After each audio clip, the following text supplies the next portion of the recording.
नमस्कार दोस्त, आपका स्वागत है सर हमारी इनपुट टैक्स क्रेडिट की मस्त चटाकेदार मजेदार रिवीजन लेक्चर में। फटाफट सर वीडियो को लाइक कर दीजिएगा।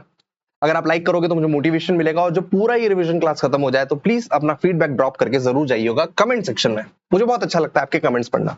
ठीक है, so without wasting much of your time we will start with input tax credit. बेटा एग्जाम में इसका कवरेज अगर आप बोलोगे ना, जो मार्क्स जो ये वाला चैप्टर आपको देकर जाएगा ये बहुत ज्यादा है, बिकॉज आप पहले क्वेश्चन में कंपलसरी जो क्वेश्चन होता है उसमें हो सकता है बड़ा सा क्वेश्चन आए जिसमें इनपुट टैक्स क्रेडिट के बहुत सारे पॉइंट पड़े हो। ऐसा हो ही नहीं सकता आपके एग्जाम में इनपुट टैक्स क्रेडिट से क्वेश्चन उठ के नहीं है।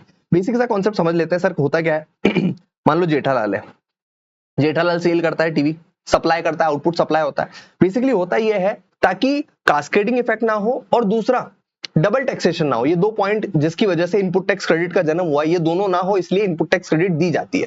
सर बेसिकली जब सेल करता है ना तो आउटपुट टैक्स कलेक्ट करता है अपने कस्टमर से, आउटपुट टैक्स कलेक्ट करता है, इसमें से आईटीसी माइनस होती है। ये आईटीसी कब माइनस होगी, मतलब इस आईटीसी को आप कब क्लेम कर पाओगे, कब अवेल कर पाओगे, क्या पॉइंट से कब ले पाओगे नहीं ले पाओगे, इस अपन चैप्टर में देखेंगे। बेसिकली जेठालाल क्या करता होगा, एक तो सर टीवी परचेस करता होगा, हो सकता है वो कैपिटल एसेट भी परचेस करता हो, फर्नीचर वगैरह भी किसी से, इसको हम कैपिटल गुड्स बोलते हैं, जो कि बुक्स में आपके कैपिटलाइज होती है। सर साथ में जेठालाल हो सकता है किसी से सर्विसेज भी लेता हो। फॉर एग्जांपल उसने अपने गोडाउन में, अपने जो शोरूम है वहां पर क्लीनिंग की सर्विस किसी से ले रहा हो, कोई कॉन्ट्रैक्टर हो जो उसको मोबाइल रिपेयर करने की सर्विसेज दे रहा हो, कोई सीए हो जो सर्विस दे रहा हो उसको ऑडिट करने की, इनकम टैक्स रिटर्न फाइल करने की। तो ये सारी सर्विसेज पर क्या जीएसटी लग के आता होगा, इसकी इनवर्ट सप्लाई है ये सारी। तो जेठालाल बेसिकली इन सारी इनवर्ट सर्विसेज पर जब बिल आता होगा परचेस का या फिर मान लो कोई एक्सपेंसेस का, तो साथ में क्या लग के आता होगा, जीएसटी, जब भी वो खरीदी करता होगा। तो मुद्दा ये उठता है कि ये जो जीएसटी लग के आया है किस केस में इस आउटपुट टैक्स में से माइनस होगा, कैसे माइनस होगा, हो पाएगा या नहीं हो पाएगा, इस चैप्टर में अपन डिस्कस करेंगे। राइट बिल्कुल सर, बेसिक सा एक चैप्टर है लेकिन बहुत सारे पॉइंट्स इस चैप्टर में है। हम मेरी बात ध्यान से सुनना, एक एक करके अपन डिस्कस करते हैं। सबसे पहली बात, इनपुट टैक्स क्रेडिट में इनपुट का मतलब क्या है। सर इनपुट का मतलब ना अलग अलग हो सकता है। सर सबसे पहले जैसे ये जेठालाल है, ये टीवी परचेस कर रहा है, ये इसके लिए क्या है, गुड्स, इसको हम बोलते हैं इनपुट गुड्स, इसको हम क्या बोलते हैं, इनपुट गुड्स। सर अगर मान लो ये जो गुड्स खरीद रहा है अगर वो उसको कैपिटलाइज कर देता है बुक्स में तो अपन बोलेंगे कैपिटल गुड्स। जैसे कि फर्नीचर जिसकी लाइफ ज्यादा होती है तो उसको हम क्या बोलेंगे सर, कैपिटल गुड्स। सर क्या कैपिटल गुड्स का भी आईटीसी मिलता है? हाँ आईटीसी मिलता है। सर जैसे हम कैपिटल गुड्स खरीदते हैं तो हम अकाउंट्स में या फिर इनकम टैक्स में डेप्रिसिएशन क्लेम करते हैं उसकी यूजफुल लाइफ में। तो क्या इनपुट टैक्स क्रेडिट भी क्या आपको इंस्टॉलमेंट में मिलता है क्या? Sir the answer is no. Capital goods हमेशा याद रखना, कैपिटल गुड्स आपने भले कैपिटलाइज क्यों ना किया हो अपनी बुक्स में, वो उसी मंथ में आपको क्रेडिट मिल जाएगा जिस मंथ में आप दूसरी सारी कंडीशन सेटिस्फाई करते हो, सेक्शन 16 सेक्शन 17 वगैरह की। ठीक है, तो कैपिटल गुड्स का भी क्रेडिट आप पूरा का पूरा एक साथ ले सकते हो, कोई प्रॉब्लम नहीं है। और साथ में हो सकता है कुछ इनपुट सर्विसेज वगैरह भी कुछ लिया हो तो इसको हम बोलते हैं इनपुट सर्विसेज। अगर आप चाहो तो आप डेफिनेशन यहां से रीड कर लेना, आपको समझ में आ जाएगा। सर दूसरी बात आती है, सर इनपुट टैक्स क्या होता है, आउटपुट टैक्स क्या होता है। मेरी बात ध्यान से सुनना। सर बेसिकली ये जब सेल करता है ना टीवी, जब कुछ भी सप्लाई करता है ना आगे, तो इसको बोलते हैं हम आउटपुट सप्लाई, और इस पर लगता है आउटपुट टैक्स लाइबिलिटी। क्या लगता है सर, आउटपुट टैक्स लाइबिलिटी। बेटा आउटपुट टैक्स लाइबिलिटी में सब कुछ आता है जब भी जेठालाल सेल करता है उसको, और इसको बोलते हैं आउटपुट टैक्स लाइबिलिटी। सर मतलब जो भी इसने जेठालाल ने आगे सप्लाई किया उस पर क्या लगता है, आउटपुट टैक्स लाइबिलिटी। क्या सर इस आउटपुट टैक्स लाइबिलिटी में, आउटपुट टैक्स लाइबिलिटी में क्या वो लाइबिलिटी भी आती है जो जेठालाल को एज अ आरसीएम में पे करना पड़ रहा है? फॉर एग्जाम्पल जेठालाल ने मान लो किसी एडवोकेट का सर्विस लिया और एडवोकेट ने जेठालाल को बिल दिया, तो मुझे बताओ जेठालाल को आरसीएम में जीएसटी पे करना पड़ता है, जो आरसीएम में जीएसटी पे करना पड़ता है, राइट। तो मैं आपसे पूछ रहा हूं क्या आउटपुट लाइबिलिटी में आरसीएम वाली लाइबिलिटी भी आती है क्या? The answer is no, the answer is no no no. Output liability में केवल जेठालाल जो आगे सप्लाई करता है ना, जो खुद की सप्लाई होती है ना, वो ही आउटपुट टैक्स आता है। हाँ जेठालाल को पे जरूर करना पड़ता है आरसीएम में जीएसटी कुछ कुछ सर्विसेज पर, कुछ कुछ गुड्स पर हम आउटपुट टैक्स से यही समझते हैं जो जेठालाल खुद की जो सप्लाई होती है, जो खुद उसने सप्लाई किया, आउटवर्ड सप्लाई, उसी पर बोलते हैं आउटवर्ड टैक्स। तो सर फिर इनपुट टैक्स क्या होता है? बेसिकली इस सारे इनपुट्स को जो खरीदता है और जब उस बिल पर जीएसटी लग के आता है ना बेटा, इस जीएसटी को लग के, इस जो जीएसटी लग के आता है इसको अपन बोलते हैं इनपुट टैक्स, इसको हम बोलते हैं इनपुट टैक्स। क्या सर इस इनपुट टैक्स में, क्या इस इनपुट टैक्स में हमारा आरसीएम भी ऐड होता है क्या? मतलब आरसीएम जो जीएसटी अंडर आप आरसीएम पे करते हो क्या वो भी ऐड होता है क्या? The answer is yes. यहाँ पर जो एडवोकेट की सर्विसेज ली थी ना जेठालाल ने, तो एडवोकेट ने बिल बनाया होगा जेठालाल के नाम पर, लेकिन टैक्स किसने पे किया? जेठालाल ने। जीएसटी पेड अंडर आरसीएम, हाँ या ना? तो सर जब आप इनपुट टैक्स निकालोगे ना, तो उस इनपुट टैक्स में जो ये सारे इनपुट है ना, इसका टैक्स तो आएगा ही, और साथ में plus GST paid by registered person under RCM भी आएगा। मतलब आप उसकी भी इनपुट टैक्स क्रेडिट ले सकते हो। आपने जो आरसीएम में जीएसटी पे करते हो, आप उसकी भी इनपुट टैक्स क्रेडिट ले सकते हो। लेकिन इसका एक इंपॉर्टेंट पॉइंट है, जो पेमेंट ऑफ टैक्स वाले चैप्टर में भी अपन ने पढ़ा था, कि सर आप आईटीसी उस जीएसटी का जो आप आरसीएम में पे करते हो तभी ले सकते हो जब आप उसको ई कैश लेजर के थ्रू पे करते हो। सर ये क्या होता है, कैसे होता है, अपन आगे जाके समझेंगे। बस अब मैंने आपको एक बेसिक सा पॉइंट बता दिया, ठीक है सर? मेरी बात ध्यान से सुनना।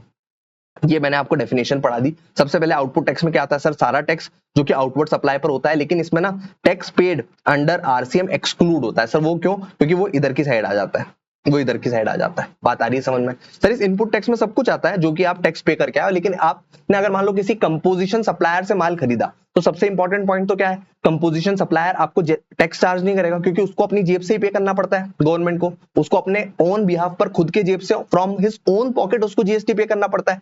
पर अगर मान लो कोई कंपोजिशन सप्लायर ऐसा है जो पगला है, छटका गया है, जो फॉलो नहीं कर रहा रूल्स एंड रेगुलेशन, और उसने आपको जीएसटी लगा के दे दिया बिल में, और अगर आप उसको पे कर देते हो उसको जीएसटी के साथ, वैसे आपको भी उस पर ऑब्जेक्शन उठाना था, यार कंपोजिशन वाले जीएसटी मत लगा, लेकिन आपने फिर भी उसको जीएसटी पे कर दिया, तो उसको आप इनपुट टैक्स नहीं बोलोगे, वो आपके लिए इनपुट टैक्स नहीं है। आप उसको इनपुट टैक्स क्रेडिट में मत लेना। बाकी अपन 17 सबसेक्शन 5 में पढ़ाऊंगा ना, तो उसमें भी ये पॉइंट लिखा हुआ है कि कंपोजिशन वाले से आपने खरीदा और अगर मान लो गलती से आपने उसको टैक्स पे कर दिया, तो उसके आप आईटीसी नहीं ले सकते। अब बेटा मैं सेक्शन 16 की शुरुआत कर रहा हूं। एक चार्ट मैं आपके साथ बनाना चाह रहा हूं, जो आप एक बार बनाएंगे तो ज्यादा बेटर रहेगा।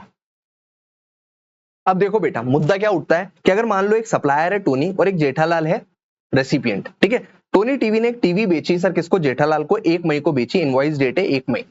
इसका वैल्यू है 1 लाख रुपए और जीएसटी लग के आया इस पर 18,000, टोटल हो गया 1,18,000। मुद्दा ये उठता है कि ये 18,000 का क्रेडिट जेठालाल कब ले सकता है, क्या कब कैसे ले सकता है, इसकी क्या क्या कंडीशन है वो अपन पढ़ने वाले हैं। तो अपन क्या पढ़ रहे हैं? Can Jetha avail ITC of 18,000 as is input tax credit fulfil condition of section 16। सबसे पहले उसको सेक्शन 16 की सारी बातें माननी पड़ेगी। सबसे पहले सेक्शन 16 सबसेक्शन 1 क्या बोलता है कि रेसिपिएंट क्या होना चाहिए? रजिस्टर्ड पर्सन होना चाहिए, मतलब जेठालाल के पास रजिस्ट्रेशन नंबर होना चाहिए, ठीक है?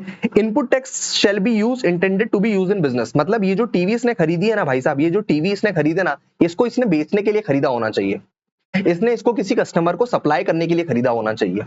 ये टीवी ये घर पर अपनी दया के लिए नहीं लेकर जा रहा है, ये घर पर नहीं लगाएगा इस टीवी को। दूसरी कंडीशन ये है कि भैया आप जो भी इंटेंड आपने इनपुट सप्लाई करी है वो आप अपने बिजनेस के लिए यूज कर रहे होंगे। और तीसरा है amount is credited to e credit ledger of registered person. वो जो आप अमाउंट है जो आप क्रेडिट लेना चाहते हो वो रजिस्टर्ड पर्सन के ई क्रेडिट लेजर में क्रेडिट हो जाना चाहिए। सर इसका क्या मतलब है, मैं आपको बताऊं। जब ये सप्लायर है ना, जब ये बेचेगा, फॉर एग्जांपल 1 मई को बेचा ना, ये सप्लायर को पता है क्या फाइल करना पड़ता है? जीएसटीआर 1 फाइल करना पड़ता है, राइट? सर जीएसटीआर 1 कब तक फाइल करना पड़ता है? जीएसटीआर 1 फाइल करना पड़ता है नेक्स्ट मंथ की 11th ऑफ नेक्स्ट मंथ। मुझे बताइए 11th ऑफ नेक्स्ट मंथ क्या हो जाएगी? 11th ऑफ नेक्स्ट मंथ हो जाएगी, अगर ये 1 मई को इसने खरीदा तो 11th जून, राइट? और जैसे ही 11th जून को ये जीएसटीआर 1 फाइल करेगा ना, इस रेसिपिएंट का क्या ऑटो पॉपुलेट हो जाता है पता है? इससे, इस जीएसटीआर 1 से सामने वाले का पता है क्या ऑटो पॉपुलेट हो जाता है? जीएसटीआर 1 फाइल करने से जेठालाल का ऑटो पॉपुलेट हो जाएगा जीएसटीआर 2A। क्या ऑटो पॉपुलेट हो जाएगा सर? GSTR 2A।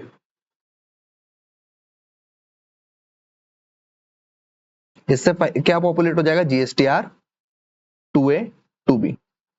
अब इसमें क्रेडिट पड़ी रहती है, मतलब जैसे ये फाइल होता है ना जीएसटीआर 1, इसका GSTR 2A 2B auto populate हो जाता है। फिर इस जीएसटीआर 2A 2B से पता है जेठालाल कहां पर अपने लेकर आता है सर? इस जेठालाल का रेसिपिएंट का एक ई क्रेडिट लेजर भी होता है। क्या होता है? एक ई क्रेडिट लेजर भी होता है। इस ई क्रेडिट लेजर में इसको सिलेक्ट करना पड़ता है कि कौन कौन सी यहां पर क्रेडिट पड़ी होगी। मान लो यहाँ पर 18,000 की क्रेडिट पड़ी होगी, राइट? इस 18,000 की क्रेडिट को इसको यहाँ पर क्रेडिट में लेकर आना पड़ता है, यहाँ पर इसको क्रेडिट में लेकर आना पड़ता है। और ये क्रेडिट में लेकर आने वाले प्रोसेस को पता है क्या बोलते हैं? Availment of credit. Availment of credit, ठीक है? मतलब क्रेडिट सामने वाला कब ले सकता है सर? जब इसके जीएसटीआर 2A 2B से ये ई क्रेडिट लेजर में क्रेडिट कर लिया, इसको बोलते हैं कि वो सामने वाले के ई क्रेडिट लेजर में क्रेडिट हो जाना चाहिए। ये अपन ने सेकंड थर्ड पॉइंट पढ़ा। तो सबसे पहले तो 16 सबसेक्शन 1 की अपने को कंडीशन सेटिस्फाई करनी पड़ेगी कि रेसिपिएंट का है रजिस्टर्ड पर्सन, उसने अपने बिजनेस में इंटेंडेड या फिर यूज करने के लिए वो चीज इनपुट सर्विस लिया है, इनपुट सप्लाई लिया है, इनपुट गुड्स खरीदा है, इनपुट कैपिटल गुड्स खरीदा है, और तीसरा उसके ई क्रेडिट लेजर में क्रेडिट हो चुका है जो भी उसको क्रेडिट लेनी है। सर इसके बाद पता है आपको 16 सबसेक्शन 2 की कंडीशन माननी पड़ेगी जो कि एक बहुत इंपॉर्टेंट सेक्शन है। 16 सबसेक्शन 2 की आपको सारी कंडीशन माननी पड़ेगी तभी जाके आप क्रेडिट ले सकते हो। सर एक एक करके कंडीशन पढ़ते हैं। सबसे पहली कंडीशन है 16 सबसेक्शन 2 क्लॉज ए की कि रजिस्टर्ड पर्सन के पास पोजीशन में होना चाहिए क्या, रजिस्टर्ड पर्सन के पास हाथ में होना चाहिए टैक्स इनवॉइस। मतलब ये जब टोनी टीवी ने जेठालाल को माल बेचा होगा तो सर सप्लायर ने जेठालाल को क्या दिया होगा, टैक्स इनवॉइस दिया होगा, या फिर सर क्या दिया होगा, डेबिट नोट दिया होगा। ये सारी चीजें इसके पास होनी चाहिए, tax invoice, self invoice if tax paid under RCM, debit note, bill of entry as per custom act, revised invoice, ISD invoice. ये सारी इनवॉइस के बेसिस पर ही आप जीएसटी का क्रेडिट ले सकते हो एज अ रेसिपिएंट। सर आपको पता होना चाहिए self invoice if tax paid under RCM कब जनरेट होता है। बेसिकली आपने किसी ऐसे सप्लायर से खरीदा, फॉर एग्जांपल आपने एडवोकेट से सर्विस लिया, किसने, जेठालाल ने। तो जेठालाल को अगर मान लो उस एडवोकेट सर्विस पर जो जीएसटी पे करता है आरसीएम में, उसकी अगर क्रेडिट लेनी है ना तो जेठालाल को एक सेल्फ इनवॉइस खुद बनानी पड़ती है, बिकॉज एडवोकेट अपन एज्यूम कर रहे हैं कि अनरजिस्टर्ड है। या फिर आप डेबिट नोट के बेसिस पर अगर आप जीएसटी क्रेडिट ले रहे हैं तो आपके पास डेबिट नोट पोजीशन में होना चाहिए। या फिर आप सर बिल ऑफ एंट्री जो कि कस्टम एक्ट पर होती है, बिल ऑफ एंट्री क्या होता है सर, जब आप इंपोर्ट करते हो ना गुड्स तो इंपोर्ट के टाइम पर जीएसटी लगता है, और उस जीएसटी का अगर आपको क्रेडिट चाहिए, इंपोर्टेड गुड्स पर क्रेडिट चाहिए, तो आपके हाथ में क्या होनी चाहिए, बिल ऑफ एंट्री होनी चाहिए। या फिर sir revised invoice, sir revised invoice मैंने आपको पढ़ाया हुआ है सर, कौन सा वाले चैप्टर में, रजिस्ट्रेशन वाले चैप्टर में। रिवाइज इनवॉइस क्या होता है सर, वो वाले टाइम की सारी इनवॉइसेस जहां पर आपने किसी ऐसे सप्लायर से खरीदा हुआ है माल जो लाइबल टू रजिस्टर हो गया था लेकिन जिसके पास जीएसटी सर्टिफिकेट नहीं आया था। तो लाइबल टू रजिस्ट्रेशन वाले डेट से जीएसटी सर्टिफिकेट आने वाले डेट के बीच की जो सारी सप्लाई है वो रिवाइज इनवॉइस इशू करता है सर कौन, वो सप्लायर जिसके पास अभी जीएसटी नंबर नहीं है। तो अगर आप उसके बेसिस पर क्रेडिट ले रहे हो तो आपके पास क्या होनी चाहिए, रिवाइज इनवॉइस होनी चाहिए। और आईएसडी इनवॉइस अपन सीए फाइनल में पढ़ेंगे। ये सारी चीजें आपके पास पोजीशन में होनी चाहिए। दूसरा है पॉइंट, सप्लायर ने फाइल कर दिया होना चाहिए जीएसटीआर 1 और अपने पास as communicated to recipient in GSTR 2A 2B। मतलब सिंपल सा पॉइंट है कि इस बंदे का नाम टोनी टीवी ने जीएसटीआर 1 फाइल कर देना होना चाहिए, और इस जीएसटीआर 1 की वजह से वो तो ऑटो पॉपुलेट ही हो जाता है, फिर अपना GSTR 2A 2B auto populate हो जाना चाहिए, तो ही आप क्रेडिट को क्या कर सकते हो, अवेल कर सकते हो। अभी केवल अवेलमेंट की बात चल रही है। सर अवेलमेंट का मतलब क्या होता है, ये यहां पर लेकर आ सकते हो, ई क्रेडिट लेजर में लेकर आ सकते हो। सर यूटिलाइजेशन क्या होता है बेटा, जब इधर की साइड आप डेबिट करते हो ना, सो यूटिलाइजेशन बोलते हैं, थोड़ी देर बाद में आपको बताऊंगा, आप सुनना।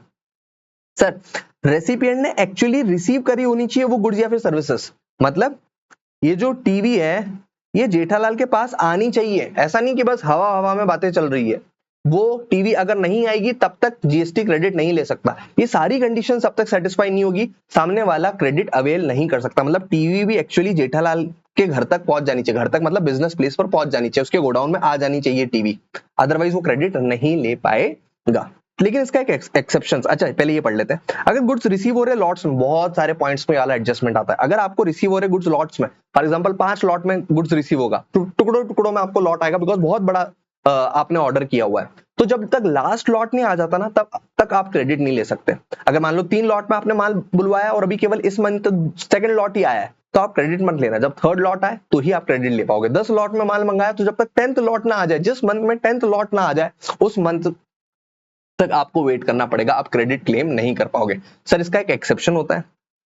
सर एक्सेप्शन क्या है, रेसिपिएंट माना जाता है कि उसने deem to have been received goods, recipient को मान लिया जाएगा कि उसने गुड्स रिसीव कर लिया या फिर सर्विसेज मिल गई, when actual goods services are provided to other person on recipient direction. Sir ये क्या है पता है, bill to ship to model. Sir आपको मैं एग्जांपल याद दिला देता हूं, आपको याद शायद ही आ रहा होगा। एक मेहता था सर, एक विराट था, एक मेहता था, एक विराट था और एक जेठालाल था। तो पता है क्या हुआ था, मेहता ने बोला था जेठालाल को कि भैया तू मेरे बदले डायरेक्टली विराट को माल पहुंचा दे, तू मेरे बदले डायरेक्टली विराट को क्या कर दे, सप्लाई कर दे गुड्स, सप्लाई कर दे गुड्स। तो पता है होता क्या था, ये जेठालाल पता है बिल किसको करता था, मेहता को करता था। बिलिंग किसको करी, मेहता को करी, बिल किया मेहता को। लेकिन सर मुझे बताओ क्या मेहता के पास माल पहुंचा क्या, गुड्स मेहता को मिले क्या? सर गुड्स तो कभी मेहता को मिलेंगे ही नहीं सर, क्योंकि बस मेहता ने क्या बोल दिया जेठालाल को, डायरेक्टली सामान विराट तक पहुंचा देना। ऐसा बहुत बार होता है, हम ट्रांसपोर्टेशन कॉस्ट बचाने के लिए क्या करते हैं, डायरेक्टली अपने सप्लायर को बोल देते हैं कि भैया तू डायरेक्टली मेरे एंड कस्टमर तक पहुंचा देना। फॉर एग्जांपल ये मेहता जो है क्या कर रहा है, एक तरीके से बैठे बैठे पूरा बिजनेस कर रहा है कि जेठालाल को बोल दिया विराट तक माल पहुंचा देना। सर इस केस में माना जाता है कि मेहता को गुड्स तो कभी रिसीव ही नहीं होंगे, लेकिन डीम्ड रिसीव मान लेंगे। सर क्यों? क्योंकि मेहता कौन है? थर्ड पर्सन है as a recipient, third person recipient है, रजिस्टर्ड पर्सन रेसिपिएंट है, जो कि जिसके डायरेक्शन पर माल चलेगा। इसको बोलते हैं bill to ship to model. अच्छा, विराट को क्रेडिट कैसे मिलेगी? अरे भैया विराट के पास तो पता है क्या होगा सर, विराट के पास तो मेहता का बिल होगा, विराट के पास मेहता के बिल का पोजीशन होगा और इस विराट को तो सच में गुड्स रिसीव भी होगा। तो इसने तो दोनों कंडीशन सेटिस्फाई कर दी। बात आ रही है मेहता की, क्योंकि मेहता ने गुड्स रिसीव नहीं किया, तो ऐसा माना जाएगा it shall be deemed that third person as a registered recipient has received such goods, received such services and the third person can avail और क्लेम सच आईटीसी। बात समझ में आ रही? तो यही एक्सेप्शन था कि भैया the recipient shall be deemed to have received goods or services when actual goods or services are provided to other person on recipient's direction। ये पॉइंट भी आपके साथ क्लियर हो गया होगा। सर ये वाला point, ITC from specified person supplier can't be availed. अब ये इन्हें पता, इन्होंने पता है स्पेसिफाइड सप्लायर अभी तक बताया नहीं है। जनरली पता है स्पेसिफाइड सप्लायर की लिस्ट में इन्होंने बहुत सारी चीजें बता रखी है, लेकिन अभी आपके लिए इतना इंपॉर्टेंट नहीं है। मतलब आपने किसी ऐसे सप्लायर से माल खरीदा जिसका नया नया रजिस्ट्रेशन है, या फिर जिसने डिफॉल्ट कर दिया टैक्स का पेमेंट करने में, या फिर जिसने टैक्स पे किया जीएसटीआर 3B में कम और आउटपुट टैक्स में बता दिया ज्यादा, जिसने आईटीसी ज्यादा ले ली लेकिन जीएसटीआर 2B में कम थी, या फिर जिसने higher proportion of tax e credit ledger से पे कर दिया। तो ऐसे गंदे गंदे काम किए होंगे आपके सप्लायर ने, तो आप क्रेडिट क्लेम नहीं कर सकते। लेकिन अभी ये प्रपोज्ड है, अभी तक आया नहीं है इसका नोटिफिकेशन, तो don't worry about it. Okay, तो अगर आपने ऐसे गंदे सप्लायर से माल खरीदा हुआ है, सप्लाई लिया हुआ है, तो आप क्रेडिट क्लेम नहीं कर सकते। अच्छा, अभी वाली कंडीशन इंपॉर्टेंट है। 16 सबसेक्शन 2 क्लॉज C बोलते हैं registered person can claim ITC on the basis of previous condition. ये जो प्रीवियस कंडीशन है इसकी बेसिस पर तुम आईटीसी ले लेना। किस किस कंडीशन? भी आप आरपी होने चाहिए, आपने बिजनेस के लिए माल खरीदा, आपके पास ये पोजीशन में है, सामने वाले ने जीएसटीआर 1 फाइल कर दिया, सर फिर आपने गुड्स सर्विस वगैरह रिसीव कर लिया। ये सारी कंडीशंस के बेसिस पर आप जीएसटी क्रेडिट ले लेना, कोई प्रॉब्लम नहीं है। क्या बोला है सर? ये पुरानी कंडीशंस के बेसिस पर आप जीएसटी क्रेडिट ले लेना। सर क्या आपके पास बिल है, आप रजिस्टर्ड पर्सन हो, आपने इंटेंडेड पर्पस के लिए खरीदा है गुड सर्विसेज, आपको गुड सर्विस मिल भी गई, ये चारों कंडीशन आपने सेटिस्फाई कर दी, हाँ सर आप जीएसटी क्रेडिट ले लो। लेकिन सर अब आप एक और कंडीशन प्लीज आप मानो ना मेरी। क्या बोलता है? RP can avail ITC on the basis of previous condition but if supplier has not filed GSTR 3B of corresponding GSTR 1 till 30th September of following year, then RP shall reverse ITC till 30th November of following year। मतलब ये कहना क्या चाहता है sir? ये कहना ये चाहते हैं, देखो अगर अपन ने यहाँ पर इसका एग्जाम्पल ले रखा है तो अपन फटाफट देख लेते हैं। फटाफट चलते हैं, इधर आओ। देखो भाई, ये ऐसा बोलते हैं, कि भैया अगर आपने अपने टोनी टीवी से माल खरीद लिया ना, फॉर एग्जांपल आपने मई में माल खरीदा, तो उसको 11 जून तक क्या जीएसटीआर 1 फाइल करना था? वो तो मैंडेटरी है, जीएसटीआर 1 तो उसको फाइल करना ही है, मैंडेटरी। आपने इस जीएसटीआर 1 के बेसिस पर और दूसरी कंडीशन जो कि पोजीशन में आपके पास आपको माल मिल गया, वो कंडीशन के बेसिस पर आप क्रेडिट क्लेम कर लोगे। मतलब जीएसटीआर 1 फाइल हो गया था, तो आप इस 2A 2B आपका अपडेट हो गया होगा, तो आपने क्रेडिट अवेल कर ली होगी, यूटिलाइज कर ली होगी, राइट? आपने इसके बेसिस पर कर लिया। अब दूसरी कंडीशन क्या बोल रहा है कि भैया आप प्लीज अपने सप्लायर को बोलिएगा, कि जैसे मान लो इस साल की जो भी उसने सप्लाई की हो ना, उसका payment as a GSTR 3B file कर दे। सर कब तक? इस साल का पेमेंट वो कब तक कर दे पता है सर? वो कर दे 30 सितंबर तक, 30 सितंबर ऑफ फॉलोइंग ईयर तक उसका जीएसटीआर 3B फाइल कर दे। अगर आप चेक करोगे तो इसने जीएसटीआर 1 तो मई का फाइल कर दिया, लेकिन सामने वाले ने 3B मई का फाइल ही नहीं किया। मतलब इसने 18,000 का टैक्स पे ही नहीं किया। अपन हर वक्त इस टोनी टीवी को फोन लगाएंगे, यार 3B तो फाइल कर दे, 3B तो फाइल कर दे, अपना सरकार को टैक्स तो दे दे। इसको कब तक का टाइम दिया हुआ है सरकार ने कि भैया तू अगले साल की 30 सितंबर तक, that is 30 September of following year तक क्या कर देना? जीएसटीआर 3B फाइल कर देना। अगर इसने 30 सितंबर तक, इसने अगर मान लो 30 सितंबर तक अपना 3B फाइल नहीं किया, 30 सितंबर तक 3B फाइल नहीं किया, तो 30 सितंबर के बाद जो भी रिटर्न आएगा 30 नवंबर के पहले आपको क्या करना पड़ेगा? अपनी क्रेडिट को रिवर्स करना पड़ेगा, जो आपने प्रीवियस कंडीशंस के हिसाब से ले ली थी। सर रिवर्सल कैसे करना पड़ेगा? सर जैसे मान लो आपने 18,000 के यहाँ पर क्रेडिट ले ली थी ना, 18,000 की आपने क्रेडिट ले ली थी ना, तो बेसिक सीधी सी बात है, जब भी आप अक्टूबर का जीएसटी रिटर्न भरोगे, बिकॉज अक्टूबर का जीएसटी 30 नवंबर के पहले जाएगा, बिकॉज जीएसटी अक्टूबर का रहेगा, वो उसकी डेट होगी 20 अक्टूबर आसपास। 20 अक्टूबर का आप रिटर्न फाइल करोगे ना, जो 30 नवंबर के पहले जाएगा, आपको उसमें क्या करनी पड़ेगी? रिवर्स करनी पड़ेगी। मतलब अगर मान लो अक्टूबर की आईटीसी 40,000 है, तो आप उसमें से 18,000 माइनस कर देना और नेट आईटीसी केवल कितनी लेना, केवल 22,000 लेना। ये सारे एग्जाम्पल वाले फिगर है, ठीक है। मतलब आपको रिवर्सल करना है आईटीसी। आईटीसी रिवर्सल कैसे करना है समझ में नहीं आ रहा तो चिंता मत करो, बस एग्जाम में आप इतना लिख के आना कि need to reverse the ITC if he has not paid GST, he has not paid taxes, that is not filed GSTR 3B up to 30th September, then registered person as a recipient has to reverse the ITC till 30th November of the next financial year। तो यहाँ पर आपको क्या करना पड़ेगा, reversal. अगर आपने reversal नहीं किया तो भैया इंटरेस्ट लगेगा 18% per annum and it shall be payable from 21 जून, जब आपने एक्चुअल क्रेडिट लिया था ना, जब आपने इसको एक्चुअली क्रेडिट अवेल यूटिलाइज कर लिया होगा ना, तब से आपको 18% पर एनम का इंटरेस्ट भी लगने वाला है। सर अगर मान लो इसने 30 सितंबर तक तो जीएसटीआर 3B फाइल नहीं किया, अगर बाद में फाइल कर दिया तो for example what if 3B of May 24 filed on February 26, अगर उसने बाद में फरवरी 26 में 3B फाइल कर दिया तो सर आप बाद में क्रेडिट ले लेना, कोई बात नहीं। Reclaim 18,000 again, interest can't be claim, interest तो जो गया वो गया, लेकिन आप उसकी बाद में क्रेडिट ले सकते हो। तो सर अगर मान लो मैं इसको समराइज करूं ना, पॉइंट क्या बोलता है सर, पॉइंट इतना ही बोलता है कि भैया रजिस्टर्ड पर्सन अवेल नहीं कर सकता आईटीसी, नहीं अवेल तो कर लेगा, पुरानी कंडीशन के हिसाब से अवेल तो कर लेगा, लेकिन सर उसको ध्यान क्या रखना है, सप्लायर को बार बार बोलना है, मतलब इस टोनी टीवी को जो इसने माल बेचा है उसको बोलना है कि भैया 3B फाइल कर दे तेरा, 3B फाइल कर दे, 3B फाइल कर दे तेरा। सर ये 3B फाइल कब तक कर सकता है इसका, सर ये 3B फाइल कर देना 30th September of next financial year, अगर इसने अपना 30 सितंबर ऑफ नेक्स्ट फाइनेंशियल ईयर तक 3B फाइल नहीं किया तो जो आप 18,000 की क्रेडिट आपने ली है ना, वो आपको एज अ जेठालाल रिवर्स करनी पड़ेगी सर, कब तक, 30th November of next financial year तक आपको रिवर्स करनी पड़ेगी। और अगर आपने इस डेट तक रिवर्स नहीं करी, मतलब इसके पहले जो रिटर्न फाइल करोगे ऑफकोर्स उसमें रिवर्स करोगे आईटीसी, अगर आपने इसमें रिवर्स नहीं करी तो आपको 18% पर एनम का ब्याज भी लगेगा। सर अगर मान लो इसने 30 सितंबर ऑफ नेक्स्ट फाइनेंशियल ईयर तक तो अपना जीएसटीआर 3B फाइल नहीं किया, बाद में कर दिया, फॉर एग्जांपल इसने फाइल कर दिया जनवरी में फाइल किया नेक्स्ट फाइनेंशियल ईयर के, तो सर जब जनवरी में फाइल कर रहे हैं तब वापस आप रिक्लेम कर लेना अपनी आईटीसी, हमको कोई प्रॉब्लम नहीं है, बिकॉज सरकार के पास टैक्स चले जाएगा तो उसको क्या प्रॉब्लम होगी। और सबसे लास्ट वाल, रजिस्टर्ड पर्सन को अपना खुद का जीएसटीआर 3B फाइल करना पड़ेगा, ताकि उसको क्रेडिट अगर लेनी है तो 3B तो अपना खुद का फाइल करना पड़ेगा ना, मतलब जेठालाल को भी अपना 3B फाइल करना पड़ेगा, तभी जाके हम बोलेंगे कि भैया वो अपनी आईटीसी ले पाएगा। ये सारी कंडीशन किसकी थी सर, ये सारी कंडीशन थी अपनी सेक्शन 16 की। अच्छा एक सुनना, मैंने आपको बोला था सप्लायर को फाइल करना पड़ता है अपना जीएसटीआर 1 और जीएसटीआर 2A 2B अपना ऑटो पॉपुलेट होता है, तभी अपन क्रेडिट ले पाते हैं, लेकिन इसके एक्सेप्शंस है सर। एक्सेप्शंस क्या है, 3।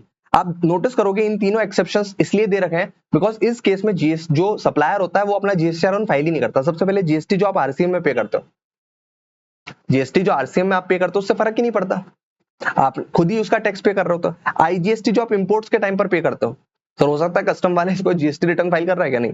क्रेडिट रिसीव फ्रॉम आईएसडी, ये 3 एक्सेप्शन आप थोड़ा सा याद करके जा सकते हैं, एग्जाम में क्वेश्चन बन सकता है। सेक्शन 16 का अगर आपको चाहिए तो चार्ट ड्रॉ कर सकते हैं, आपको अच्छे समझ में आया। अच्छा इसके बाद 2 कंडीशन और है, 16 सबसेक्शन 3 और 16 सबसेक्शन 4। ध्यान सुनना, ITC is not available on capital goods if depreciation taken on such input tax credit in income tax act.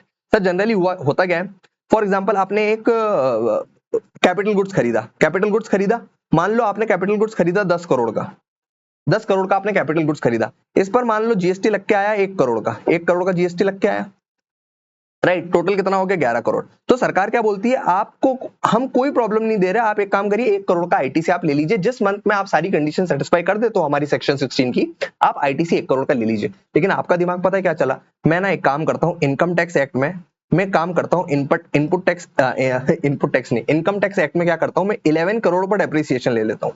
Depreciation कितने पर ले रहे हो, 11 करोड़, मतलब 11 crore divided by useful life कर दिया आपने। तो मैं आपको बताऊं, आपने 1 करोड़ पर भी डेप्रिसिएशन का बेनिफिट ले लिया। अगर आपने 11 करोड़ पर डेप्रिसिएशन ले लिया अपने इनकम टैक्स एक्ट में, तो मैं आपको बताऊं आपने 1 करोड़ पर भी एक्स्ट्रा डेप्रिसिएशन ले लिया। मतलब अगर आपने ज्यादा डेप्रिसिएशन लिया तो आपने इनकम टैक्स में टैक्स कम पे किया, क्योंकि ज्यादा डेप्रिसिएशन इज इक्वल्स टू कम प्रॉफिट इज इक्वल्स टू कम टैक्स। तो अगर आपने 1 करोड़ पर डेप्रिसिएशन अपने इनकम टैक्स एक्ट में ले लिया तो आप उस 1 करोड़ की जो क्रेडिट है जीएसटी में क्लेम नहीं कर पाएंगे, एज सिंपल एज दिस। अगर आपने 1 करोड़ पर डेप्रिसिएशन क्लेम कर लिया इनकम टैक्स एक्ट में, तो भैया आप उस पर जीएसटी क्लेम नहीं कर सकते जीएसटी एक्ट में। ITC not available on capital goods if depreciation taken on such ITC in income tax act as per section 16(3). Sir अब एक लास्ट वाला पॉइंट है कि सर ये जो क्रेडिट हमको लेनी है, अगर मान लो हमने मिस कर दी किसी मंथ में, हम नहीं ले पाए किसी रीजन की वजह से, जैसे मान लो इसने जीएसटीआर 1 ही फाइल नहीं किया अपना, इसने जीएसटीआर 1 फाइल नहीं किया, हमारे पास पोजीशन में ही नहीं आई, टैक्स इनवॉइस नहीं दी इस सप्लायर ने, या फिर हमको गुड्स ही रिसीव नहीं हुए पूरे फाइनेंशियल ईयर में, तो बोलते हैं सर पूरे साल का, दैट इज अप्रैल से लेकर मार्च तक का, अगर आप इस पूरे फाइनेंशियल ईयर का जीएसटी की आईटीसी नहीं ले पाए हो, तो ये मैक्सिमम आप कब तक ले सकते हो उसकी टाइम लिमिट बता रहा है। मतलब फॉर एग्जांपल मैं मई मंथ की किसी कारणवश आईटीसी नहीं ले पाया, तो ये कब तक ले सकते हो आप? सर ये आप ले सकते हो till maximum time limit for availing ITC is earlier of 30th November of next financial year और actual date of annual return whichever is earlier। Notice करना सर ये लिखा हुआ है earlier, ये इंपॉर्टेंट है बहुत, ये वाली टाइम लिमिट बहुत इंपॉर्टेंट है, इसका क्वेश्चन आने वाला है आपको एग्जाम में। सर मैक्सिमम टाइम क्या है आईटीसी लेने का? Sir 30th November of next financial year और actual date of filing annual return whichever is earlier. आपको एक्चुअल डेट लेनी है बेटा, यहाँ पर एक्चुअल डेट लेनी है, ड्यू डेट नहीं लेनी है, ठीक है। अगर आपने एनुअल रिटर्न पहले फाइल कर दिया, क्योंकि एनुअल रिटर्न का ड्यू डेट होता है 31 December of next financial year, यहाँ पर 30 नवंबर दे रखा है। अगर मान लो आपने एनुअल रिटर्न जो एक्चुअली फाइल कर दिया वो 30 सितंबर को फाइल कर दिया, तो लास्ट डेट क्या हो जाएगी हमारी आईटीसी लेने की? अगले साल की 30 सितंबर। अगर आपने एनुअल रिटर्न मान लो 30 जून को फाइल कर दिया, तो 30 जून और 30 नवंबर विचएवर इज अर्लियर, तो 30 जून तक ही आप आईटीसी ले पाओगे पिछले फाइनेंशियल ईयर की। लेकिन अगर मान लो आपने एनुअल रिटर्न फाइल किया, वो फाइल किया आपने 31 दिसंबर को, क्योंकि वही लास्ट डेट थी, तो आप आईटीसी कब तक ले सकते हो? मैक्सिमम 30 नवंबर, बिकॉज इन दोनों में से हमको अर्लियर लेना है, इन दोनों में से हमको अर्लियर लेना है। सर ये सारी कंडीशन थी अपनी सेक्शन 16 की, होप आपको समझ में आया होगा। एक बार आप बुक से ये वाली रीड कर लेना, सारी चीजें आपके दिमाग में घुस जाएगी। ये सारे पॉइंट मैंने जो थे कवर करवा दिए हैं जो कि इसमें थे। अच्छा, सबसे लास्ट वाला पॉइंट एक आपको मैं बता देता हूं। सर आपको ये भी ध्यान रखना है, प्रोविजो दिया हुआ है कि रेसिपिएंट को ना ये जो इसने खरीदा हुआ है माल एज ए जेठालाल, इसको 1 लाख प्लस 18,000 इसका पेमेंट भी करना पड़ेगा। अरे भाई खरीदा तो पेमेंट करना रे भाई, अगर तूने खरीदा है तो पेमेंट भी तो कर। तो इसका पेमेंट वो लेट भी कर सकता है, तुमको पता है बहुत सारी क्रेडिट सेल्स चलती है, टाइम लगता है, रेसिपिएंट देखता है क्रेडिट, उसका जो पूरा फंड फ्लो है उसके हिसाब से पेमेंट करेगा, ऐसा थोड़ी ना कि तभी का तभी कर देगा। तो टाइम लिमिट दे रखी है एज अ रेसिपिएंट सप्लायर को पेमेंट करने की।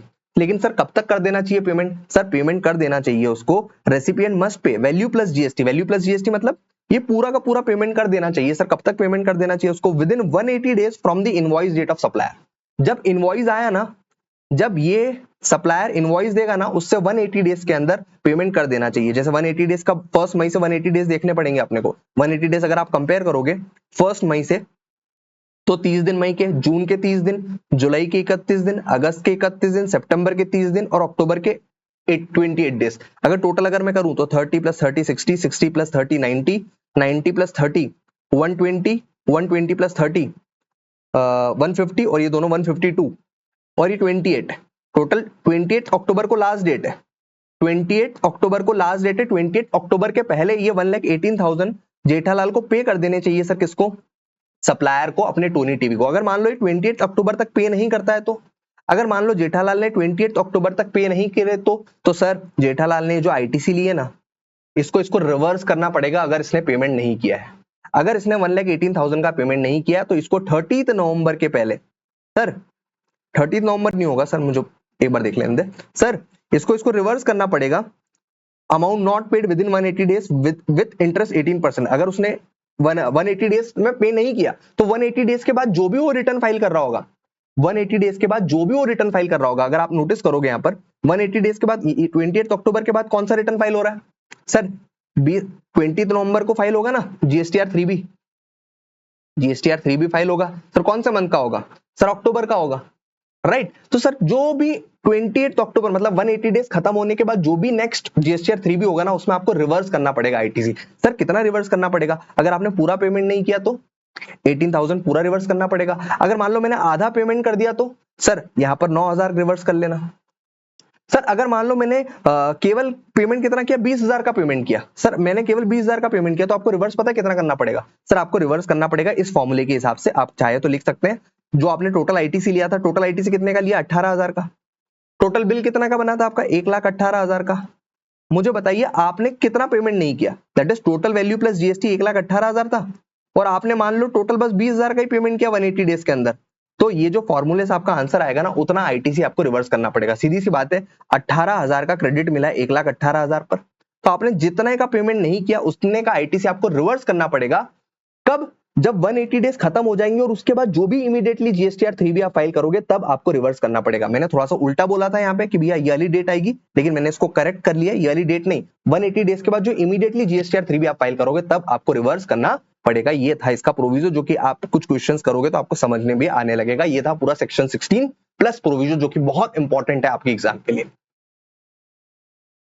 लेकिन भाई सुनो ना, ये जो मैंने आपको प्रोविजन बताया ना 180 डेज के अंदर पेमेंट करना पड़ेगा, किसको, रेसिपिएंट को, जेठालाल को, मतलब एज अ रेसिपिएंट जेठालाल को, टोनी टीवी को, सप्लायर को पेमेंट करना पड़ेगा। ये 3 केसेस में एप्लीकेबल नहीं होता। सर कब कब एप्लीकेबल नहीं होता? सर ये 3 केसेस में एप्लीकेबल नहीं होता ये वाला प्रोविजन। सर कब कब एप्लीकेबल नहीं होता? अगर आपका जो आपने आईटीसी ले रहे हो वो तब ले रहे हो जब आपने आरसीएम में रेसिपिएंट के लिए टैक्स पे किया है।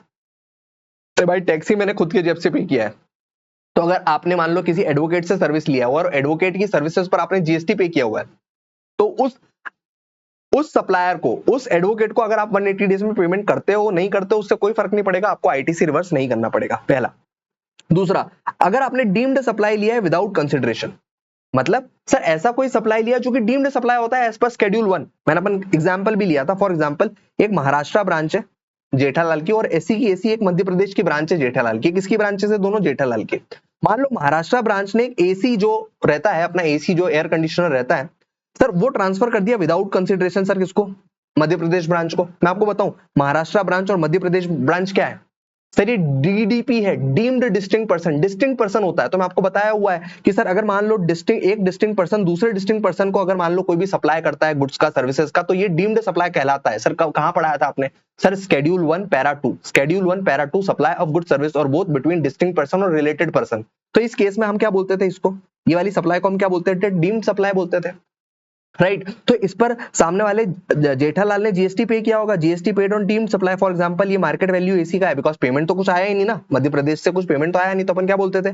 मार्केट वैल्यू ऑफ एसी 50,000 और इस पर 28% जीएसटी लगता है 14,000। तो मुझे बताओ ये 14,000 का पेमेंट किया होगा महाराष्ट्र ब्रांच ने, ये 14,000 का पेमेंट किया होगा महाराष्ट्र ब्रांच में। और मैं आपको बोल चुका हूं बेटा, अगर पेमेंट कर दिया है ना सप्लायर ने, तो ये रेसिपिएंट इसका जीएसटी ले सकता है, प्रोवाइडेड जो उसने दूसरी कंडीशन सेटिस्फाई कर दी वो करनी पड़ेगी कि जेठालाल को महाराष्ट्र ब्रांच का जीएसटी रिटर्न फाइल करना पड़ेगा, जीएसटीआर 1 फाइल करना पड़ेगा, फिर इस मध्य प्रदेश ब्रांच का उस जीएसटीआर 1 से GSTR 2A 2B auto populate हो जाएगा।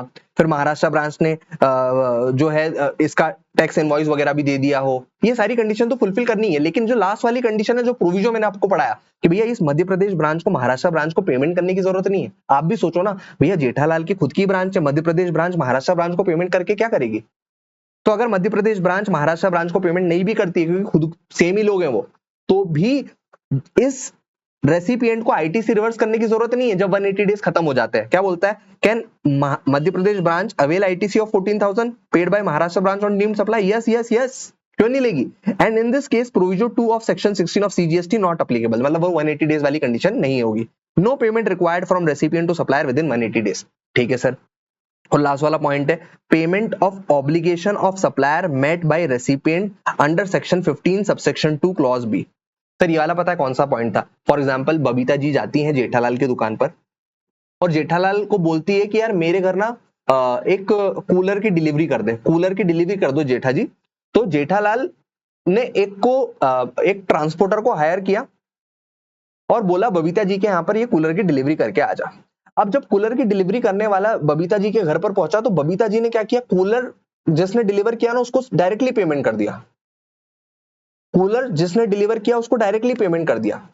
तो मुझे बताओ जो कूलर डायरेक्टली, कूलर जो डिलीवरी चार्जेस है, जो transportation charges already Babita ji ने किसी ट्रांसपोर्टर को पे कर दिए, क्या वो वापस जरूरी है क्या बबीता जी जेठालाल को पे करे? The answer is no. जो पेमेंट ऑब्लिगेशन सप्लायर की थी, सप्लायर ने बोला था कि मैं डिलीवर करके दूंगा बबीता जी आपके यहाँ, लेकिन ऑलरेडी रेसिपिएंट ने और किसी को पे कर दिया ना, तो भैया 180 डेज की कंडीशन उस केस में नहीं लगती है। 180 डेज की कंडीशन उस केस में नहीं लगती। जब अपन वैल्यू ऑफ सप्लाई पढ़ेंगे ना तो और ज्यादा आपको क्लैरिटी आ जाएगी, क्योंकि ऑलरेडी रेसिपिएंट ने सप्लायर के बदले किसी थर्ड पार्टी को पे कर दिया, जो कि ऑब्लिगेशन किसका था? सप्लायर का था। तो इस केस में भी जो 180 डेज की कंडीशन है, on the amount of payment the recipient has made to the third party, उस पर 180 डेज की कंडीशन लगी नहीं सकती सर, क्योंकि ऑलरेडी रेसिपिएंट ने और किसी को पे कर दिया है।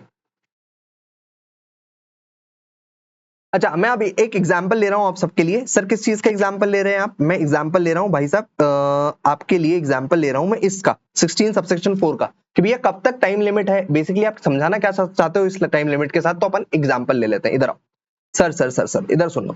मान लो टोनी टीवी से माल खरीदा जेठालाल ने, वो 1,18,000 वाला एग्जांपल कंटिन्यू करो। फॉर एग्जांपल इसने 22-23 में माल खरीदा, अप्रैल 22 से मार्च 23 में इसने 28/1/2023 को माल खरीदा है। सर किसने किसने खरीदा है? जेठालाल ने खरीदा है टोनी टीवी से। अब मुझे बताओ, जेठालाल क्रेडिट लेना चाहता है तो क्रेडिट कब तक ले सकता है मैक्सिमम? फॉर एग्जांपल इस 28/1/2023 को कंडीशन फुलफिल नहीं हुई। फॉर एग्जांपल जेठालाल के पास पोजीशन नहीं था इनवॉइस का, या फिर जेठालाल को गुड्स अभी रिसीव नहीं हुए होंगे, या फिर हो सकता है टोनी टीवी ने GSTR 1 फाइल ही नहीं किया हुआ है। तो इन तीन कंडीशन अगर फुलफिल नहीं होती तो जेठालाल तो 28/1/2023 मतलब जनवरी के मंथ का जब GSTR 3 भी फाइल करता है वो फरवरी में, तब वो ITC ले ही नहीं पाया होगा। तो कब तक जेठालाल ये क्रेडिट ले पाएगा? मतलब फोन करेगा ना टोनी टीवी को, जैसे उसने मान लो जनवरी का GSTR 1 फाइल नहीं किया तो वो फोन करेगा फरवरी में, भैया GSTR 1 फाइल कर दो। मार्च में फोन करेगा, अप्रैल में फोन करेगा, मतलब अप्रैल 2023 में भी फोन करेगा, मई 2023 में भी फोन करेगा। तो कब तक वो बोलेगा टोनी टीवी को फाइल करने का? और अगर मान लो टोनी टीवी ने फाइल कर दिया तो जेठालाल कब तक उसके क्रेडिट ले पाएगा? The answer is 30 November of next financial year और actual date of annual return which ever is earlier. कब तक कर सकता है? Earlier of this date, right, earlier of this date. For example annual return file किया है जेठालाल ने, जेठालाल का बात कर रहा हूं ना, एनुअल रिटर्न जेठालाल ने फाइल किया 30 अगस्त 2023 को। एनुअल रिटर्न की ड्यू डेट क्या होती है? 31 दिसंबर 2023। किसके लिए? 22-23 वाले फाइनेंशियल ईयर के, अगले साल का 31 दिसंबर। तो मुझे बताओ लास्ट डेट क्या हो जाएगी अवेल करने के लिए ITC? 30 अगस्त 2023 और 30 नवंबर 2023, बिकॉज 30 नवंबर और actual date of annual return, actual date तो इसने 30 अगस्त पहले ही फाइल कर दिया, तो लास्ट डेट क्या हो जाएगी जेठालाल के लिए इस वाले दिन की इनवॉइस की क्रेडिट लेने के लिए? सर उसकी डेट हो जाएगी 30 अगस्त 2023। लेकिन अगर मान लो एनुअल रिटर्न फाइल हुआ 31 दिसंबर को, तो लास्ट डेट क्या होगी? 31 दिसंबर और 30 November, which ever is earlier, that is 30 November 2023 for availing any ITC for any month of financial year 22-23। बात समझ में आ रही है? ये होता है अपना मुद्दा 16 सबसेक्शन 4 का। लेकिन अब मेरी बात ध्यान से सुनना बेटा, मान लो ये वाली जो इनवॉइस थी, ये जो इनवॉइस थी, इसका एक बच्चा सर इस इनवॉइस का बच्चा मतलब डेबिट नोट। इनवॉइस का बच्चा मतलब होता है debit note. Sir debit note क्या होता है, क्रेडिट नोट क्या होता है, ये रेगुलर क्लास में अपन ने बहुत अच्छे से समझा है, एक बार आप प्लीज कॉन्सेप्ट को रिवाइज करना। सर बेसिकली डेबिट नोट क्या होता है, जैसे मान लो यहाँ पर माल खरीदा जेठालाल ने 1,18,000 का, है ना, टोटल माल खरीदा जेठालाल ने 1,00,000 प्लस 18,000 का। अब क्या हुआ ना, बाद में टोनी टीवी को ये रियलाइज हुआ कि यार मैंने अंडर बिलिंग कर दी, कम चार्ज कर लिया जेठालाल से। 1,00,000 चार्ज मैंने किया, लेकिन मेरे को 1,50,000 चार्ज करना था। तो पता है इस इनवॉइस को रिवाइज इनवॉइस तो कभी नहीं हो सकती, इनवॉइस रिवाइज कभी नहीं हो सकती, ध्यान रखना सर। ये जो इनवॉइस है वो रिवाइज नहीं होगी सर। इसके बदले टोनी टीवी पता है क्या देगा जेठालाल को? डेबिट नोट, जिसको हम बोलते हैं इनवॉइस का बच्चा। बेसिकली डेबिट नोट मतलब क्या होता है ना, मैं आपको शॉर्ट में समझा देता हूं। बेसिकली जेठालाल को जब ये 1,00,000 का माल बेचा होगा तो टोनी टीवी ने क्या किया होगा, अपने बुक्स में डेबिट किया होगा, that is Jethalal as a debtor account debit to sales. तो जब वापस इनवॉइस का बच्चा दे रहा है ना सर, कौन? टोनी टीवी, तो वो वापस जेठालाल को डेबिट कर लेगा, एज अ डेबिट नोट दे देगा कि भाई 50,000 और निकाल। तो क्या कर लेगा, जेठालाल को देगा डेबिट नोट। सर एज्यूम करते हैं कि इस 28/1/2023 का डेबिट नोट इशू किया सर कब? 23-24 में, और ये इशू किया 10 अप्रैल 2023 को। डेबिट नोट इशू किया है सर किसने? टोनी टीवी ने इशू किया है। किसको? जेठालाल को इशू किया है, जिस पर 5,000 रुपए का, मान लेते 50,000 का बोल रहा था ना, 50,000 का और ज्यादा बिलिंग किया हुआ है जेठालाल ने, 50,000 रुपए और दे, इस पर GST भी 9,000 निकाल, बिकॉज सर 50,000 का और एडिशनल ले रहा तो इस पर GST भी कलेक्ट करेगा। सर कौन? Tony TV. मान लेते हैं दूसरी सारी कंडीशन आपने फुलफिल कर दी। मैं आपसे ये पूछ रहा हूँ सर, ये 9,000 की क्रेडिट की लास्ट डेट क्या होगी? सर क्या ये 9,000 की क्रेडिट की लास्ट डेट हम इस हिसाब से कैलकुलेट करेंगे क्या, जो अभी आपने करी उसके हिसाब से, या फिर सर आप इस वाले फाइनेंशियल ईयर का अब एनुअल रिटर्न वगैरह देखोगे? द आंसर इज जिस साल डेबिट नोट इशू होता है ना, जिस साल डेबिट नोट इशू होता है ना, उस साल की आप डेट्स देखोगे। मतलब इस 9,000 के क्रेडिट को अवेल करने के लिए आप देखना ITC of 9,000 can be availed any time but earlier of 30 November of next financial year, that is 30 November 24। इस वाले ईयर के लिए देखो आप, मार्च 23-24 के लिए 30 नवंबर 24, और actual date of filing annual return which ever is earlier. मतलब डेबिट नोट के लिए अलग टाइम लिमिट होगी। मतलब अगर डेबिट नोट इसी साल इशू हो जाता ना, इसी साल इशू हो जाता तो ये टाइम लिमिट देखते हैं, लेकिन अगर डेबिट नोट मान लो अगले साल इशू हुआ है तो हम ये टाइम लिमिट देखेंगे। और मैं आपको बता दूं, डेबिट नोट इशू करने की कोई टाइम लिमिट नहीं होती। ये वाले इनवॉइस की डेबिट नोट कभी भी इशू कर सकता है जेठालाल, 1 साल बाद, 10 साल बाद, 20 साल बाद। लेकिन कंफ्यूज मत होना, सर डेबिट नोट इशू करने की कोई टाइम लिमिट नहीं है, लेकिन क्रेडिट नोट इशू करने की टाइम लिमिट है, जो कि आप कमेंट सेक्शन में मुझे बताने वाले हो क्रेडिट नोट इशू करने की सर मैक्सिमम टाइम लिमिट क्या होती है। ओके, तो ये था कि भैया इनवॉइस का जो डेट अपन देखते हैं लास्ट डेट वो अलग तरीके से देखते हैं, और जो डेबिट नोट इशू होता है उसकी लास्ट डेट अपन अलग तरीके से देखते हैं। जिस ईयर में डेबिट नोट इशू होता है उस ईयर की डेट्स वगैरह देखते हैं, और जिस डेट में इनवॉइस इशू हुई उस वाली ईयर का अपन अलग तरीके से देखते हैं, जो अपन एग्जांपल में देखा। सर अब हम आ जाते हैं हमारे एक बहुत ही इंपॉर्टेंट कॉन्सेप्ट सेक्शन 16 पर। आपने सेक्शन 16 की तो सारी बातें पूरी कर ली, तो आप क्रेडिट के लिए एलिजिबल हो जाते हो, लेकिन सर टांग अड़ाने आ जाता है सर कौन, सेक्शन 17। अब सेक्शन 17 क्या बोलता है सर? सबसे पहले आप ये देखिए, जो भी आप सर्विसेज लेते हैं, जो भी आप इनपुट गुड्स खरीदते हैं, कैपिटल गुड्स खरीदते हैं, क्या आप उसको बिजनेस और नॉन बिजनेस पर्पस दोनों में यूज करते हैं क्या? जैसे फॉर एग्जाम्पल मैंने ना क्या खरीदा, मैंने खरीदा एसी, मैंने खरीदा एसी, ठीक है, मैंने एसी खरीदा, लेकिन इस एसी को मैं 6 महीने तो यूज किया अपने बिजनेस में, और अगले 6 महीने में मैंने इसको यूज किया अपने पर्सनल पर्पस के लिए। तो मुझे बताओ बिजनेस पर्पस का केवल 6 महीने ही हुआ ना? तो सरकार बोलती है केवल आप बिजनेस पर्पस वाले पर ही आईटीसी लीजिएगा। ये तो अपन ने ऑलरेडी सेक्शन 16 सबसेक्शन 1 में भी बात कर ली, ठीक है। सर अब मुद्दा ये होता है, सर हमने गुड सर्विस खरीदा, इनपुट लिया, लेकिन आप जब आउटवर्ड सप्लाई करते हो आप ये दो चीजों के लिए यूज कर रहे हो। फॉर एग्जांपल आप टैक्सेबल और एग्जम्प्ट सप्लाई दोनों के लिए यूज कर रहे हो, मतलब आपने कोई ऐसी चीज खरीदी जो कि आप टैक्सेबल सप्लाई और एग्जम्प्ट सप्लाई दोनों के लिए यूज कर रहे हो। सर एग्जांपल देता हूं मैं आपको। फॉर एग्जांपल मैंने अपने बिजनेस में खरीदा एक प्रिंटर, मैंने एक प्रिंटर खरीदा, राइट सर। अब इस प्रिंटर से पता है मैं क्या कर रहा था? मैं इस प्रिंटर का यूज कर रहा था। ये प्रिंटर क्या है मेरे लिए? कैपिटल गुड है, कैपिटल गुड्स है। ये मैंने परचेज किया, इस पर मान लो ये मैंने परचेज किया 1 लाख रुपए का, इस पर जीएसटी लग के आया मान लो 18,000 का।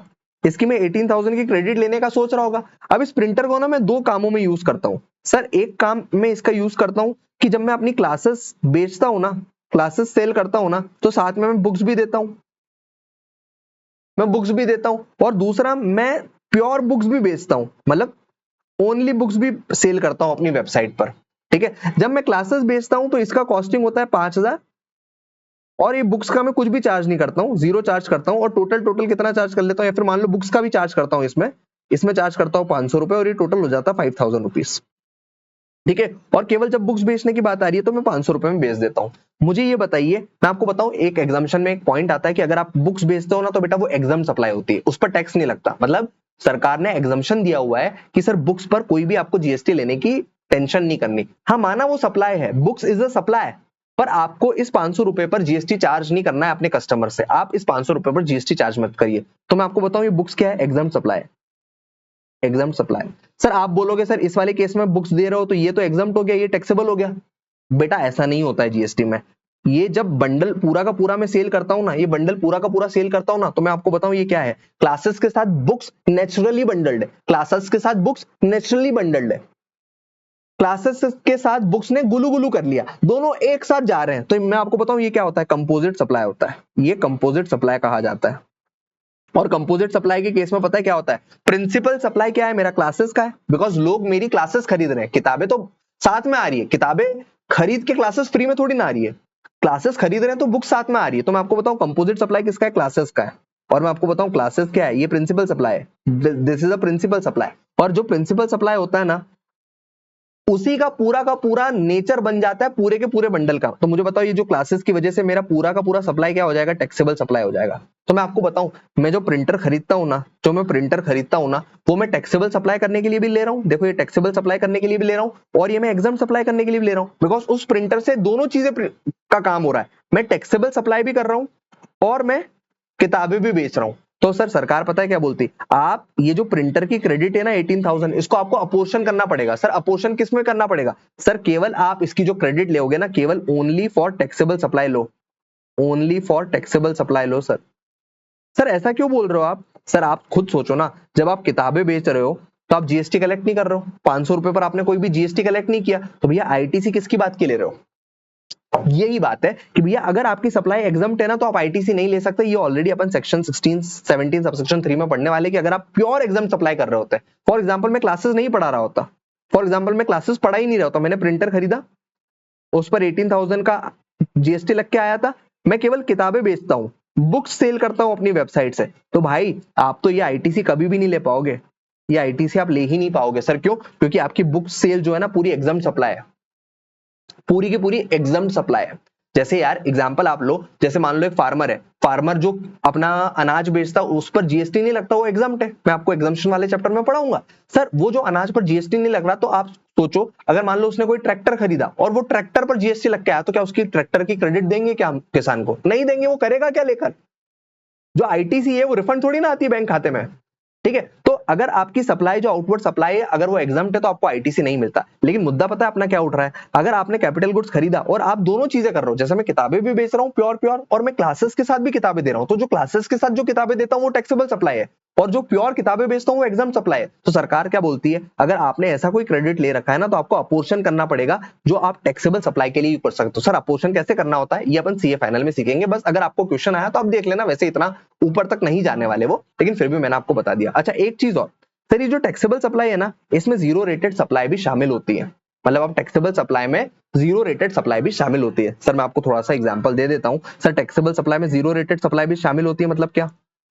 सर जीरो रेटेड सप्लाई मतलब होता क्या है? सबसे पहले तो बेटा जीरो रेटेड सप्लाई मतलब अगर आपने एक्सपोर्ट किया या फिर एसईजेड को सप्लाई किया या फिर एसईजेड डेवलपर को सप्लाई किया ना, इसको हम बोलते हैं जीरो रेटेड सप्लाई। मतलब अगर मान लो मैंने क्या खरीदा सर, ये मैंने आईपैड खरीदा, ये मैंने आईपैड खरीदा और इसको मैं केवल क्या करता हूं, एक्सपोर्ट करता हूं, या फिर आईपैड मैंने इंडिया में खुद डोमेस्टिक बनाया और मैं इसको केवल एक्सपोर्ट करता हूं ना, तो जनरली अगर मान लो ऐसा कोई पैड वगैरह बनाता, टैबलेट वगैरह बनाता, मैं इंडिया में बेचता तो टैक्स है, एक्सपोर्ट कर रहा हूं तो टैक्स नहीं है। तो सरकार पता है क्या बोलती है, इन चीजों को बोलती है जीरो रेटेड सप्लाई।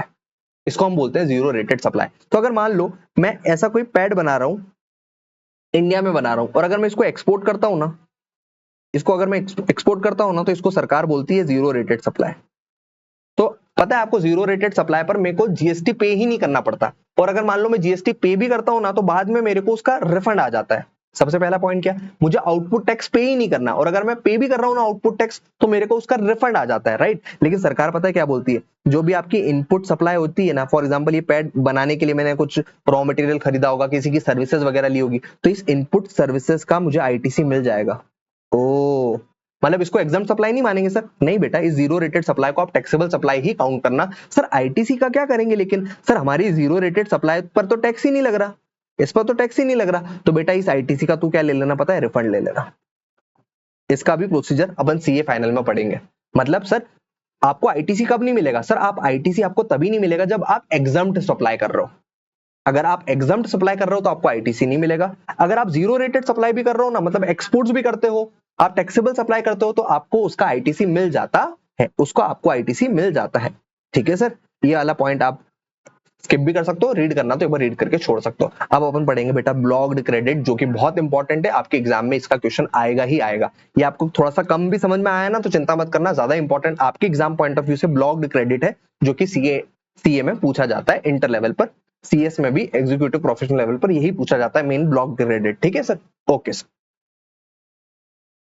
एक बार मैं आपको चार्ट से भी समझाना चाहता हूं। बेसिकली जो भी आप इनपुट खरीदोगे टैक्सेबल सप्लाई के लिए, या फिर आप चार्जेबल टू टैक्स के लिए खरीदो, या फिर जीरो रेटेड सप्लाई के लिए खरीदो, इन दोनों पर आईटीसी अवेलेबल है। या तो आपको रिफंड मिल जाएगा, या फिर आपको क्या मिल जाएगा? सर रिफंड केवल जीरो रेटेड सप्लाई में ही मिलेगा, है ना, इसमें नहीं मिलेगा, आपको इसमें यूज ही करना पड़ता है चार्जेबल टू टैक्स में। इसमें आपको रिफंड किसमें मिलता है नहीं मिलता आप छोड़ो, सीए फाइनल में पढ़ेंगे। लेकिन आप बस ये समझ लो सर, इन दोनों का जो आउटवर्ड टैक्स होगा ना, अगर आपने इसके आउटवर्ड सप्लाई के लिए कोई भी इनपुट गुड्स खरीदा, सर्विस खरीदा, कैपिटल गुड्स खरीदा, तो उसका आपको आईटीसी अवेलेबल है। लेकिन एग्जाम सप्लाई के लिए आपने थोड़ा सा भी input service, input goods, capital goods खरीदा ना, तो उसका आईटीसी आप लेकर करोगे क्या? वो मिलता ही नहीं है। Okay sir, no ITC available, इसका आईटीसी आपको अवेलेबल होता है। अब मेरी बात ध्यान से सुनना बेटा, मैंने आपको अभी तक क्या पढ़ाया, आपको सारी कंडीशन सेक्शन 16 की माननी पड़ती है।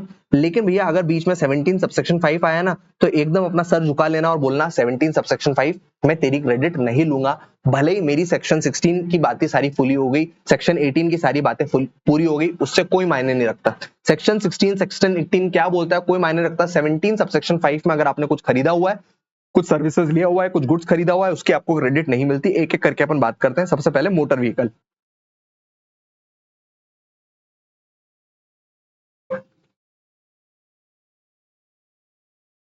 तो भैया सबसे पहला पॉइंट है सेक्शन 17 सबसेक्शन 5 का, जब आपको क्रेडिट नहीं मिलेगी वो है मोटर व्हीकल का। ठीक है, तो सबसे पहले अपन डिस्कस करते हैं कब मोटर व्हीकल की क्रेडिट आपको नहीं मिलेगी। तो सुनना ध्यान से, अगर आप मोटर व्हीकल खरीदते हो किसी पर्सन को ट्रांसपोर्ट करने के लिए जिसकी सीटिंग कैपेसिटी 13 और लेस है, तो नॉर्मली आईटीसी आपको नहीं मिलता। सर क्या बोला मैंने, वापस बोलो। अगर आपने मोटर व्हीकल खरीदा जिसमें ट्रांसपोर्टेशन होगा किसका, पैसेंजर का नहीं, पर्सन का, और उसकी सीटिंग कैपेसिटी 13 और लेस है, तो नॉर्मली इसकी आईटीसी नहीं मिलती। ठीक है, तो कब कब आईटीसी मिल जाएगी सर मोटर व्हीकल के केस में, अगर आपने मोटर व्हीकल खरीदी और अगर आप ट्रांसपोर्टेशन ऑफ गुड्स खरीदोगे करोगे, जैसे किसी मान लो फैक्ट्री वाले ने अपना गुड्स सेल करने के लिए एक ट्रक खरीदा, एक रिक्शा गाड़ी खरीदी, मतलब जिसमें माल लोड होगा, माल गाड़ी खरीदी जिसमें सामान जाएगा एक जगह से दूसरी जगह, तो अगर आपने मोटर व्हीकल गुड्स कैरिज के लिए खरीदा तो यह आईटीसी अलाउड है without any restriction of 17 subsection 5। दूसरी कंडीशन फुलफिल करनी है सेक्शन 16 की, लेकिन 17 सबसेक्शन 5 में आपको बिंदास क्रेडिट मिल जाएगा। लेकिन अगर आपने मोटर व्हीकल खरीदी पर्सन को ट्रांसपोर्ट करने के लिए और उसकी सीटिंग कैपेसिटी इंक्लूडिंग ड्राइवर 13 से ज्यादा है, मतलब 13 लोग से ज्यादा बैठ सकते हैं, मतलब कितने, 14 या 14 से ज्यादा, 13 लोगों से ज्यादा अगर उसमें बैठ सकते हैं इंक्लूडिंग ड्राइवर, तो आपको बिंदास आईटीसी मिल जाएगा, आप लोड मत लेना।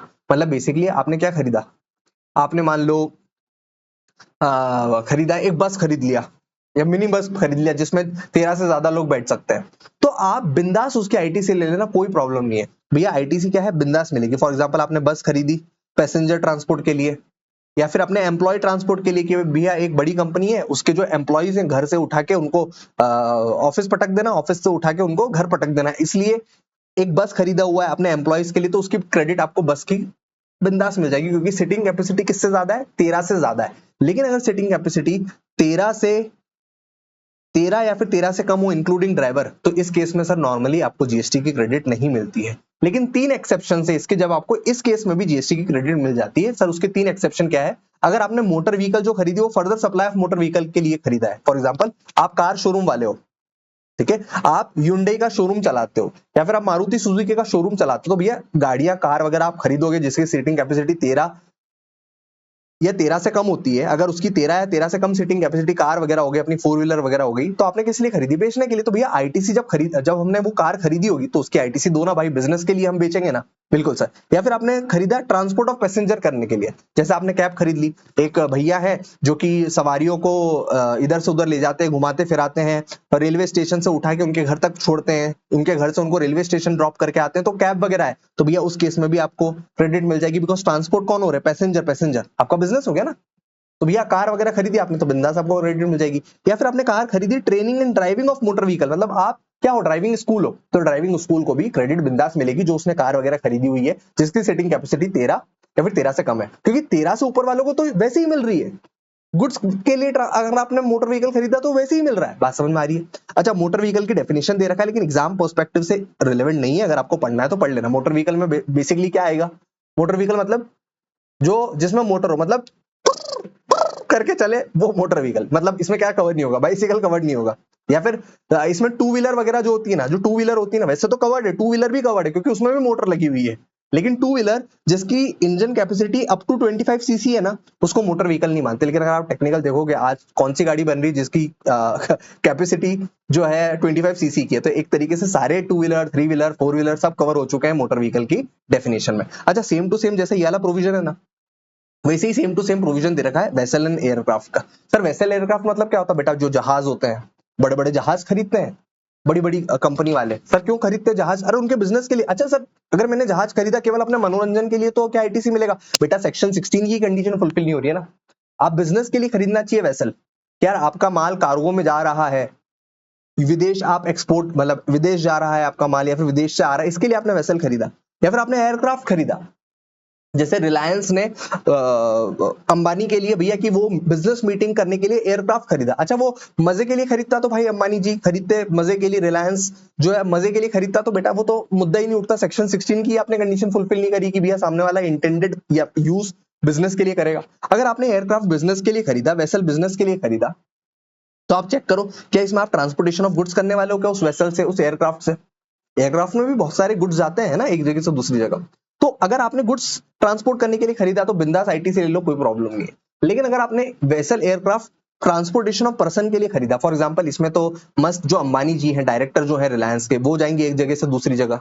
वो वेसल इसलिए खरीदा ताकि वो आपके जो लोग कर्मचारी हैं वो एक जगह से दूसरी जगह जाएंगे। तो सर नॉर्मली आईटीसी नहीं मिलता, नॉर्मली आईटीसी नहीं मिलता वेसल एयरक्राफ्ट में, लेकिन इसके भी एक्सेप्शन वही है सेम टू सेम। अगर देखोगे तो अगर आप टैक्सेबल सप्लाई करने के लिए वो वेसल खरीदा, एयरक्राफ्ट खरीदा, एग्जाम्पल यार मैं ना एयरक्राफ्ट बनाने वाली कंपनी हूँ। फॉर एग्जांपल एक बोइंग करके कंपनी है, पता है क्या करती है? ये बोइंग करके कंपनी एक दूसरी वेसल एयरक्राफ्ट वाली कंपनी से एयरक्राफ्ट खरीदती है और आगे जाके बेचती है। फॉर एग्जांपल इंडिगो को बेच दिया, बिकॉज इंडिगो फ्लाइट वगैरह चलाती है। रिलायंस को बेच दिया, सर क्यों? क्योंकि रिलायंस में अंबानी जी मस्त उसमें एयरक्राफ्ट के थ्रू मीटिंग करने जाएंगे। या फिर उसने बोइंग कंपनी ने एक ऐसी कंपनी को बेच दिया जो कि वेसल एयरक्राफ्ट की ट्रेनिंग देती है। तो मैं आपको बताऊं, सबसे पहले तो बोइंग कंपनी को क्या एयरक्राफ्ट या फिर वेसल की क्रेडिट मिलेगी? बिल्कुल मिलेगी। सर क्यों? क्योंकि जो बोइंग कंपनी है वो फर्दर सप्लाई कर रही है वेसल एयरक्राफ्ट, वो वेसल एयरक्राफ्ट खरीद के आगे बेच रही है। या फिर सर बोइंग कंपनी को तो बिंदास मिल गया। अच्छा मुझे बताओ इंडिगो को मिलेगा क्या क्रेडिट? सर किस चीज का? मान लो बोइंग कंपनी से उसने एयरक्राफ्ट खरीदा 20 करोड़ प्लस 5.6 करोड़ का, क्या इस 5.6 करोड़ का इंडिगो को आईटीसी मिलेगा क्या? The answer is yes sir, मिलेगा सर। क्यों? क्योंकि इंडिगो कैन क्लेम आईटीसी।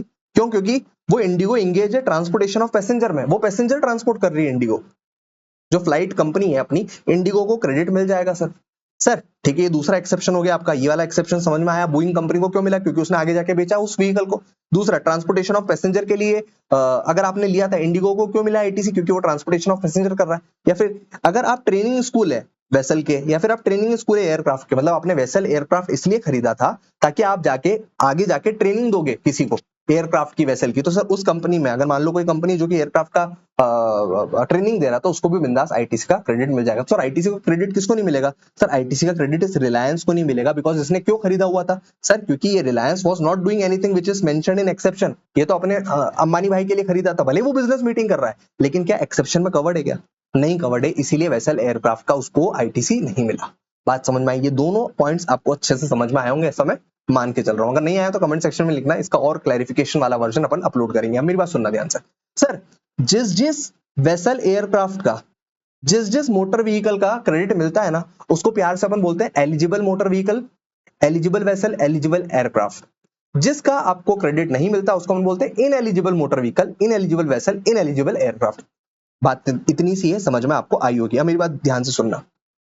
तो मुद्दा इतना सा है कि अगर मान लो आपने जो मोटर व्हीकल खरीदा, जो वेसल खरीदा, जो एयरक्राफ्ट खरीदा, अगर आप आगे जाके, क्योंकि अब आपने खरीद तो लिया, अब अगर आपने खरीद लिया और आप उसका इंश्योरेंस करवा रहे हो, जनरल इंश्योरेंस करवाना पड़ता है ना गाड़ी का, बीमा, या फिर आप सर्विसिंग करवाते हो, आपने गाड़ी खरीद ली, ट्रक खरीद लिया, है ना, या फिर आपने कोई जहाज खरीद लिया, एयरक्राफ्ट खरीद लिया, उसका आप सर्विसिंग करवाना पड़ेगा, रिपेयर एंड मेंटेनेंस करवाना पड़ेगा। मुद्दा ये उठता है, जनरल इंश्योरेंस सर्विसिंग मेंटेनेंस का आपको क्रेडिट मिलेगा या नहीं मिलेगा? तो सिंपल सी बात बताऊं, अगर आपका व्हीकल जब आपने परचेस किया था वो अगर eligible motor vehicle vessel aircraft है तो आपको क्रेडिट मिल जाएगा इन चीजों का भी, सर्विसेज पर जो जीएसटी लग के आया उसका भी। और अगर आपने जब वो परचेस किया था अगर वो इनएलिजिबल है तो इन वाली सर्विसेज पर जब आपने बिल लिया होगा तो आपको क्रेडिट नहीं मिलेगा। एग्जाम्पल के लिए मैं आपको बताऊं, मान लो अपन बात करते हैं, एक सेकंड। अच्छा ये वाला एग्जांपल देखिए, मान लो इस जेठालाल ने एक कार खरीदी हुई है, बस वगैरह खरीदी हुई है, जो भी कुछ खरीदा हुआ है, अब इसका इसने पता क्या किया, रिपेयर करवाया, फॉर एग्जांपल कार रिपेयर करवाया। तो इस सोडी ने इसको इसकी बिलिंग करी कि भैया 10,000 रुपए का सर्विस कर रही मैंने, या फिर रिपेयर मेंटेनेंस कराया, या फिर मान लो इंश्योरेंस किया सोडी ने, जो भी किया, उस पर 1800 का जीएसटी लग गया। मुद्दा ये उठता है, क्या 1800 का क्रेडिट जेठालाल को मिलेगा या नहीं मिलेगा? Can Jetha avail ITC of 1800? तो मैंने आपको क्या बोला, चेक करो, ये जो कार जब खरीदी थी, क्या कार खरीदने पर आईटीसी मिला होगा क्या जेठालाल को? अपन क्या चेक करेंगे, check whether Jetha avail Jetha availed ITC on initial purchase, that is motor vehicle a eligible motor vehicle vessel aircraft for Jetha. जब कार खरीदी थी तो क्या जेठालाल को आईटीसी मिला होगा? सर वो कैसे चेक करेंगे, वो पूरा लिस्ट मैंने आपको दे रखा, अगर तब उसको क्रेडिट मिली होगी तो भाई साहब इस 1800 रुपए की भी क्रेडिट मिल जाएगी, मतलब बोलेंगे yes ITC is available of this rupees 1800 also. लेकिन अगर मान लो उस कार पर उसको क्रेडिट नहीं मिली होगी तो हम क्या बोलेंगे, भैया इस पर भी रिपेयर एंड मेंटेनेंस पर आईटीसी नहीं मिलेगा जेठालाल को। और यही पॉइंट यही बोलता है, सिंपल सिंपल यही बात कहता है। बात आ रही है समझ में? सर एक तो केस आपने बता दिया कि आपको आईटीसी मिल जाएगी, कब मिलेगी इन चीजों की।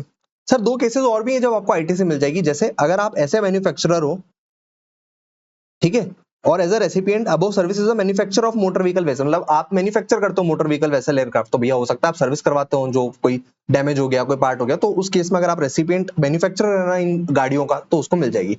His recipient is further supplying above services in same line of business. मतलब आप कौन हो सर, आप ये सर्विसेज लोगे और आगे किसी को सप्लाई करोगे। फॉर एग्जाम्पल इसी वाले एग्जाम्पल में अगर मान लो इस सोडी ने पता है क्या किया, इस पटियाला गैरेज को बोल दिया था ये वाली गाड़ी रिपेयर करने का, ये कार रिपेयर करने का किसको बोल दिया था, पटियाला गैरेज को बोल दिया था यानी कार रिपेयर करने का। तो भैया मान लो इस पटियाला गैरेज ने 1800 रुपए की जीएसटी कलेक्ट करी हो सोडी गैरेज से, तो भैया सोडी गैरेज को कुछ मत चेक करना कि भैया ये कार एलिजिबल है नहीं, और कार सोडी ने तो वैसे भी कार खरीदी नहीं, तो भैया ये सोडी क्या करेगा आगे जाके और किसी को देने वाला है ना वही सर्विस, तो बोलते हैं इस सोडी को बिंदास क्रेडिट मिल जाएगी बिकॉज ये एक्सेप्शन में कवर्ड है यहाँ पर थर्ड वाले में। तो अगर इन तीनों केस में से किसी में भी यस आ जाए तो हम बोलेंगे आईटीसी इज अवेलेबल, हम क्या बोलेंगे आईटीसी इज अवेलेबल। और अगर इन तीनों केस में अगर आप नहीं हो रहे हो तो फिर आपको आईटीसी नहीं मिलेगी, आपको आईटीसी नहीं मिलेगी, राइट। सर कुछ कुछ लोग ऐसा भी कर सकते हैं ना कि मान लो मेरे को ना अगर मैंने मोटर व्हीकल परचेस करी तो आईटीसी ब्लॉक्ड है, तो मैं काम करता हूँ ना, मैं मोटर व्हीकल वेसल एयरक्राफ्ट खरीदता ही नहीं हूँ, मैं क्या करता हूँ उसको लीज पर ले लेता हूँ, रेंटल पर ले लेता हूँ, बिकॉज इतनी बड़ी मशीनरी होती है, मोटर व्हीकल 10 लाख की होती है, 28% जीएसटी होता है, उसका क्रेडिट का लॉस हो जाएगा। इससे अच्छा एक काम करते हैं, एक सब्सिडरी कंपनी बना लेते हैं, उस सब्सिडरी कंपनी में परचेस कर लेंगे मोटर व्हीकल, और वो सब्सिडरी कंपनी आगे क्या कर देगी, रेंटल पर दे देगी अपने को, है ना, रेंट पर दे देगी, तो रेंट पर जो जीएसटी चार्ज करेगी उसकी तो क्रेडिट अपने को मिल जाएगी और अपना बिंदास काम हो जाएगा। आप समझ रहे हो प्लानिंग कैसे हो सकती है, आप एक सब्सिडरी ओपन कर लो, उसमें मोटर व्हीकल का परचेस दिखा दो, और वो सब्सिडरी कंपनी आपकी कंपनी को क्या दे देगी, रेंटिंग की सर्विस दे देगी। तो बेसिकली इस सब्सिडरी कंपनी को उस परचेस पर क्रेडिट मिल जाएगी, क्योंकि सर इसके आउटवर्ड सप्लाई क्या है, ट्रांसपोर्ट ऑफ पैसेंजर, मतलब उसने भाड़े पर दे दिया गाड़ी, तो भैया उस केस में सब्सिडरी कंपनी को दोनों चीज पर वो सेट ऑफ कर लेगी और अपन रेंटल लीजिंग पर क्रेडिट ले पाएंगे, बिकॉज वो तो कहीं पर ब्लॉक नहीं है। सरकार को ये चीज पता चली, सरकार ने बोला अगर मान लो आपने कोई motor vehicle vessel aircraft purchase नहीं करी लेकिन आपने लीज पर ले ली, रेंटिंग पर ले ली आपने गाड़ी, तो आपको यही करना पड़ेगा चेक। जैसे मान लेते एग्जाम्पल मान लेते हैं एक टाटा मारुति या फिर कोई सी भी गाड़ी एक XYZ रेंटल कंपनी है, उसने भाड़े पर लिया 10 लाख 2.8 लाख पर जीएसटी। क्या इस XYZ रेंटल्स कंपनी को 2.8 लाख रुपीस का जीएसटी की क्रेडिट मिलेगी? The answer is yes. Sir क्यों, XYZ रेंटल कंपनी तो काम ही यही करती है ना। Is ITC of 2.8 lakh available to XYZ rentals? Yes, covered in exception that is outward supply of passenger. आप चेक करोगे तो यहाँ पर ये एक्सेप्शन में कवर्ड थी कि ट्रांसपोर्ट ऑफ पैसेंजर की अगर आप आउटवर्ड सप्लाई करते हो तो आपको कुछ नहीं देखना, मोटर व्हीकल की क्रेडिट मिल जाएगी। तो उस हिसाब से XYZ रेंटल्स को तो यहाँ पर XYZ रेंटल्स को तो यहाँ पर बिंदास इस 2.8 लाख की जीएसटी की क्रेडिट मिल जाएगी, राइट। मान लो ये XYZ रेंटल्स जो है आगे जाके रिलायंस कंपनी को क्या दे देती है, कार रेंट पर दे देती, लीज पर दे देती। सर किसके लिए, एम्प्लॉय के लिए, डायरेक्टर के लिए, किसके लिए भी रेंटल पर दे देती है। और ईयरली चार्जेस कितना करती है इसका, 50,000 प्लस 9,000 जीएसटी। अब मुद्दा ये उठता है रिलायंस ने मोटर व्हीकल वेसल एयरक्राफ्ट तो खरीदी नहीं, तो क्या इस 9,000 पर उसको जीएसटी की क्रेडिट मिलेगी क्या? द आंसर इज रिलायंस को चेक करना पड़ेगा। Can Reliance take ITC of 9,000 on inward rental lease या फिर on motor vehicle vessel aircraft? Check whether Reliance could have taken ITC if Reliance had purchased such motor vehicle vessel aircraft. आप ये देखो कि अगर रिलायंस कंपनी ने, रेसिपिएंट ने अगर वो मोटर व्हीकल वेसल एयरक्राफ्ट खरीदी नहीं होती, अगर रेंटल पे ली होती, लीज पर ली होती, तो क्या वो आईटीसी ले पाती? अगर वो खरीदी हुई चीज पर आईटीसी ले पाती तो फिर लीज वाले बिल, रेंटल वाले बिल पर भी जीएसटी क्लेम कर सकती। अगर वो खरीदती तो अगर आईटीसी अवेलेबल होती तो आईटीसी रेंटल पर भी अवेलेबल है। अगर नहीं ले पाती, दैट इज अगर ineligible motor vehicle vessel aircraft होता उसका, then ITC on renting leasing also not available, it is blocked. Hope आपको ये बात समझ में आएगी। लेकिन ये जो पॉइंट मैंने आपको बताया ना, ये लीजिंग रेंटल वगैरह वाला, वो इधर कवर्ड नहीं है, ये मतलब ये वाली एंट्री में कवर्ड नहीं है, वो बेसिकली कवर्ड है ये वाले क्लॉज में, ये वाले क्लॉज में कवर्ड है, ठीक है। लेकिन मैंने अपन ने उसको ऊपर ही पढ़ लिया बिकॉज वो कोरिलेशन यहाँ पर पैदा कर रहा था, ठीक है। कुछ एग्जाम्पल मैं आपको कराऊं, जैसे अगर आपने आईटीसी खरीदी, मतलब आपने कार एयरक्राफ्ट खरीदा किसी मैन्युफैक्चरिंग कंपनी ने किसी ऑफिशियल यूज ऑफ एम्प्लॉय या फिर कंपनी के लिए, तो मुझे बताओ कार जो है उसकी सीटिंग कैपेसिटी कम होती है, तो डायरेक्टली नो आ जाएगा, आईटीसी आपको नहीं मिलेगा। लेकिन अगर मान लो आपने ये कार एयरक्राफ्ट खरीदा होता किसी पैसेंजर या फिर कार ड्राइविंग स्कूल के लिए, मतलब आप ट्रांसपोर्ट करोगे पैसेंजर का या फिर कार ड्राइविंग स्कूल के लिए, तो एक्सेप्शन में कवर्ड है, तो आपको आईटीसी मिल जाती। अगर आप बस खरीदते जिसकी सीटिंग कैपेसिटी 14 है एम्प्लॉय ट्रेवल के लिए, तो क्या आपको आईटीसी मिल जाती? The answer is yes. लेकिन मान लो आप जनरल इंश्योरेंस लेते किसी कार पर, जो एम्प्लॉय के लिए आपने खरीदी थी कार, उस पर जनरल इंश्योरेंस आपने करवाया और ऑफिशियल यूज के लिए वो एम्प्लॉय यूज करेगा उस कार को, तो क्या आप जनरल इंश्योरेंस पर क्रेडिट ले पाते जो बिल बनता था? आंसर इज नो, क्योंकि सर कार पर आप क्रेडिट नहीं ले पाए तो आप जनरल इंश्योरेंस की सर्विसेज पर भी क्रेडिट नहीं ले पाओगे। अगर मान लो एक बिजनेस जेट परचेज किया official travel of company director के लिए, क्या इसकी आईटीसी मिलती है? The answer is no, ITC नहीं मिलती है। ओके सर, आप आ जाइए इस वाले पॉइंट पर, इस वाले पॉइंट पर आ जाइए फटाफट। अब कुछ कुछ ऐसी सर्विसेज है जिसको आपको याद करना पड़ेगा, आप उसकी आईटीसी नहीं ले सकते। सर जैसे आपने अगर मान लो फूड बेवरेजेस खरीदा, फॉर एग्जांपल मैं ऑफिस है मेरा, मैंने खाने के लिए खाना खरीदा, फूड खरीदा, बेवरेजेस खरीदा, कोल्ड ड्रिंक वगैरह खरीदी।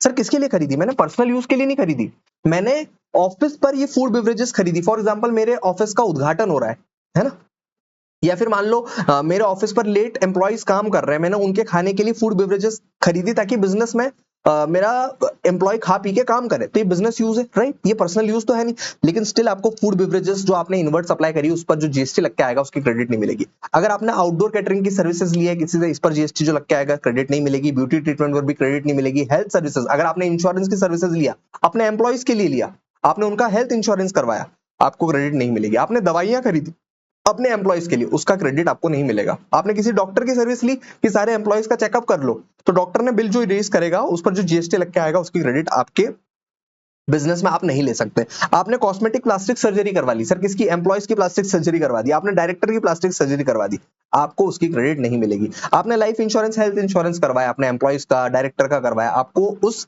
इंश्योरेंस पर जो जीएसटी लग के आता है उसकी क्रेडिट नहीं मिलेगी। और ये वाला पॉइंट तो अपन ने ऑलरेडी कर लिया। अगर आपने लीजिंग, रेंटिंग, हायरिंग की किसी की सर्विस लिया और वो अगर इन एलिजिबल मोटर व्हीकल पर लिया है, जिस मोटर व्हीकल की क्रेडिट नहीं मिलती अगर आप परचेस करते हैं, तो सर आपको उसकी भी जीएसटी की क्रेडिट नहीं मिलेगी। सर अगर आपको याद करना है ना, तो मैं आपको 12 subsection 4 of place of supply पढ़ाया था, आप एक बार नोट्स चेक करना। प्लेस ऑफ सप्लाई में ये जो 5 आइटम्स है ना, ये तो ऑलरेडी उसमें कवर्ड थे, तो सेम टू सेम है। अगर आप सोचो गर्लफ्रेंड अगर बनाई है आपने, तो आपको क्या क्या खर्चा होगा? उसको खाना खिलाना पड़ेगा, शादी में आउटडोर केटरिंग करनी पड़ेगी, उसका मेकअप वगैरह कराना पड़ेगा, उसकी हेल्थ की सर्विसेज भी लगेगी जब बीवी को बच्चे वगैरह हो जाएंगे, और टाइम आने पर फिर कॉस्मेटिक प्लास्टिक सर्जरी भी करवानी पड़ेगी। तो अगर ये वाली सर्विसेज अगर आपने लिया है तो इसकी आपको क्रेडिट नहीं मिलती है। और दूसरा तो फिर लाइफ इंश्योरेंस, हेल्थ इंश्योरेंस और लीजिंग रेंटल तो आपको याद ही रहेगा। इसके अलावा मान लो आपने अपने एम्प्लॉयज के लिए क्लब का मेंबरशिप का पैसा खर्च किया है, हेल्थ फिटनेस का खर्चा कर रहे हो, कोई जिम वगैरह की मेंबरशिप लेकर दे दी है किसको? एम्प्लॉयज को, तो आपने तो खर्च किया होगा, जिम वाले को तो आपने पैसा दिया होगा, तो जिम वाले के बिल पर जो जीएसटी लग के आएगा ना उसकी आप आईटीसी नहीं ले सकते।